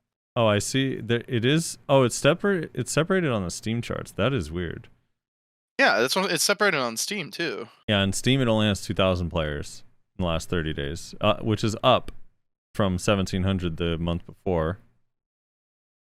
Looks like it's been sitting between 2,000 and 3,000 for basically the last year. I mean, that's kind of low, but that's pretty low for a Rockstar time, game, especially that game had so much potential to be awesome. Yeah, look at like Grand Theft Auto the last 30 days, 90,000 players. So that is way low. True. And Grand Theft Auto has a whole bunch of people that are not even playing online. They're playing those modded servers, so they're not even counted in here. Right, and yeah. I don't know. That kind of sucks for the fans of Red Dead Online, though, that they're shutting it down. I mean, I get it, but at the same time... Did they announce they're shutting it down? Yeah, they're shutting down Red Dead Online. Really? I haven't heard that. Yep. They're killing it, because they said they're going to focus on GTA 6. Yikes. A random question off topic. Yeah, I mean, if no one plays it. No, there's 2,000 people playing it right now. What do you mean if no one plays it? I don't, dude. Does anyone have like a source that directly shows this? I haven't seen it yet. I'm like Googling it and I can't find it. I don't know if they're actually like shutting it down or if they're just putting it in maintenance mode, but I heard that they're putting all of their efforts on GTA 6, so they're dropping all of their other shit. Oh, like a bunch of these posts are all saying it's in no jeopardy of being shut down. I don't know where you heard that. Now, they haven't done anything with the game in a long time, at least to the online version. They're stopping active development on it. They're not shutting it down. Okay. So they're putting it in maintenance mode. Yeah, it's the skeleton crew is being put on it. Red Dead Online community is embracing the game's inevitable death. So apparently the community online held a funeral for the game. Oh, that's well, great. It is disappointing because like I was watching a video about this recently, but the things you potentially could have been able to do in that game are awesome, but it just literally never got the same attention that Grand Theft Auto got Yeah. in the online mode. Now the single player mode though was elite at all levels. So apparently Rockstar has just not been touching Red Dead Online. Apparently there were like protests from the players. Mhm. They were like doing in-game protests and stuff to try and be like, "Hey, we want content. Like, what the fuck? Why are you ignoring us and acting like we don't exist?" And then Rockstar responded by saying, "Oh yeah, we don't care about you guys." Sounds about right. Rough.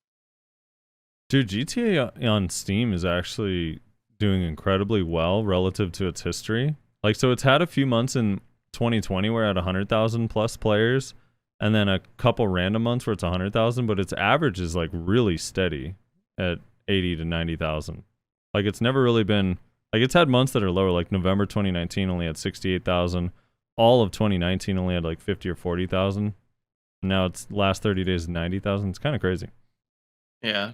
I don't even know what you do in there. I log in online and I'm just like, it's a bunch of motherfuckers killing me and flying weird motorcycles that shoot rockets, and it's like not even fun for a second.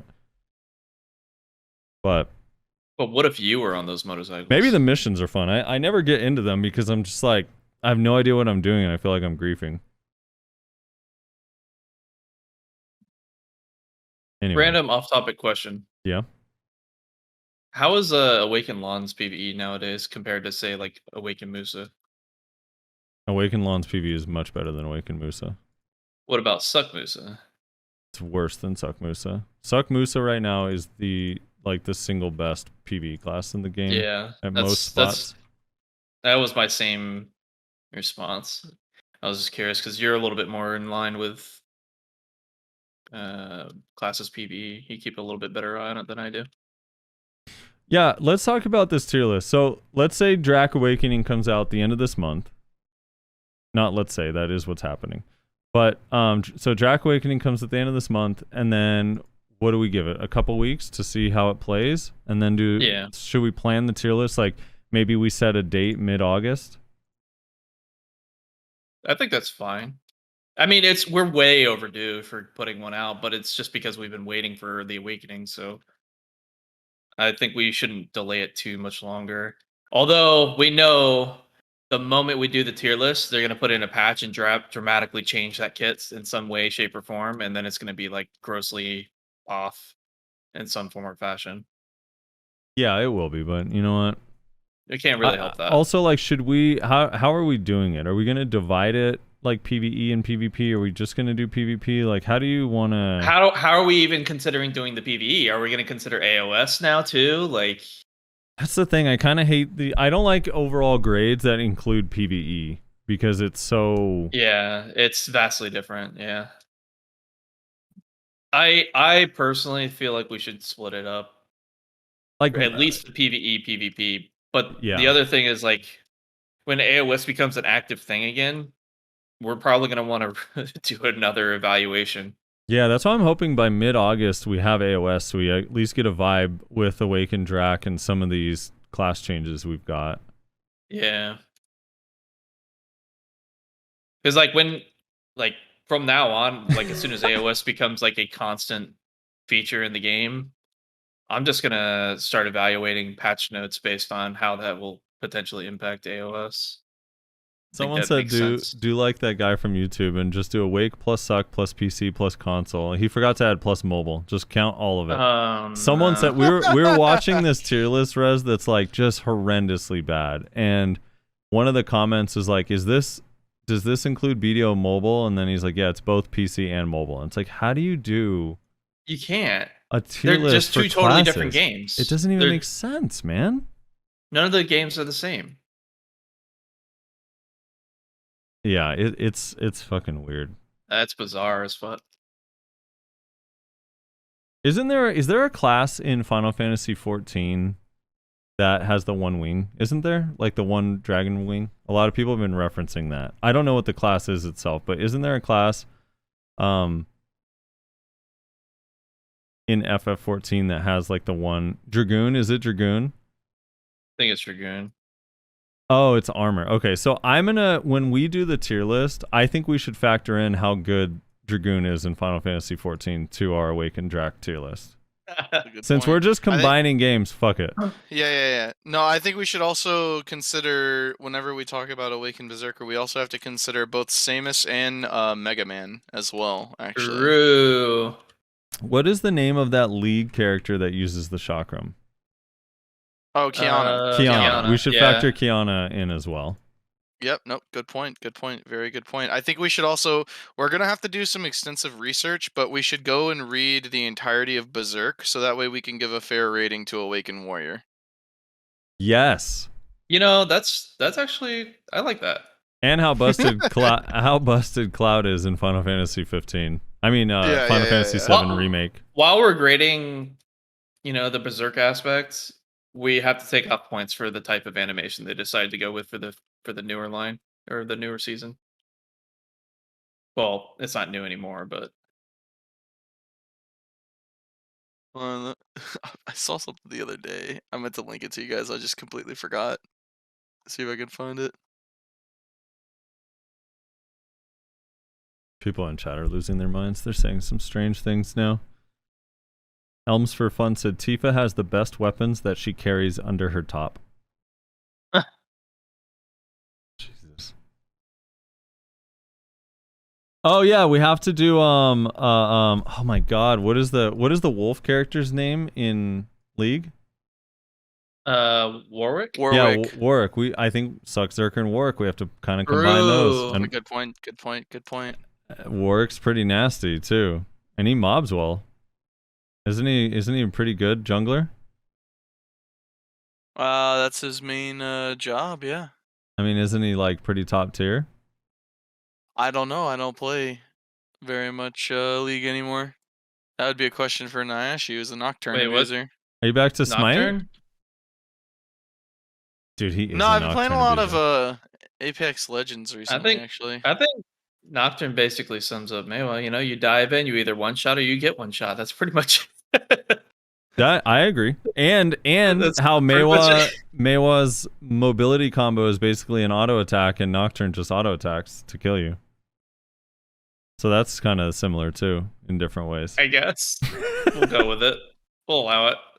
It's just the one button regardless, It's you just know. the one button. All right. Rez, you want to close this out or are we good? yeah, we're good to All go. right. All right. Thank you everybody so much for watching and or listening. Hopefully you did enjoy. Leave a comment on the YouTube video. We read the YouTube comments every week unless we're running short on time, but then we'll catch up in a future episode like we had to do today. Thank you so much for everybody who supports the show. If you want to check out our Twitch streams, you can find the links down below. It's twitch.tv/sofrosty, twitch.tv/Nyashi_NA, and twitch.tv/notrezlar. Again, you can find those in the description down below. Go support us on those platforms or through Patreon. Thank you so much for listening, and we'll catch y'all next week.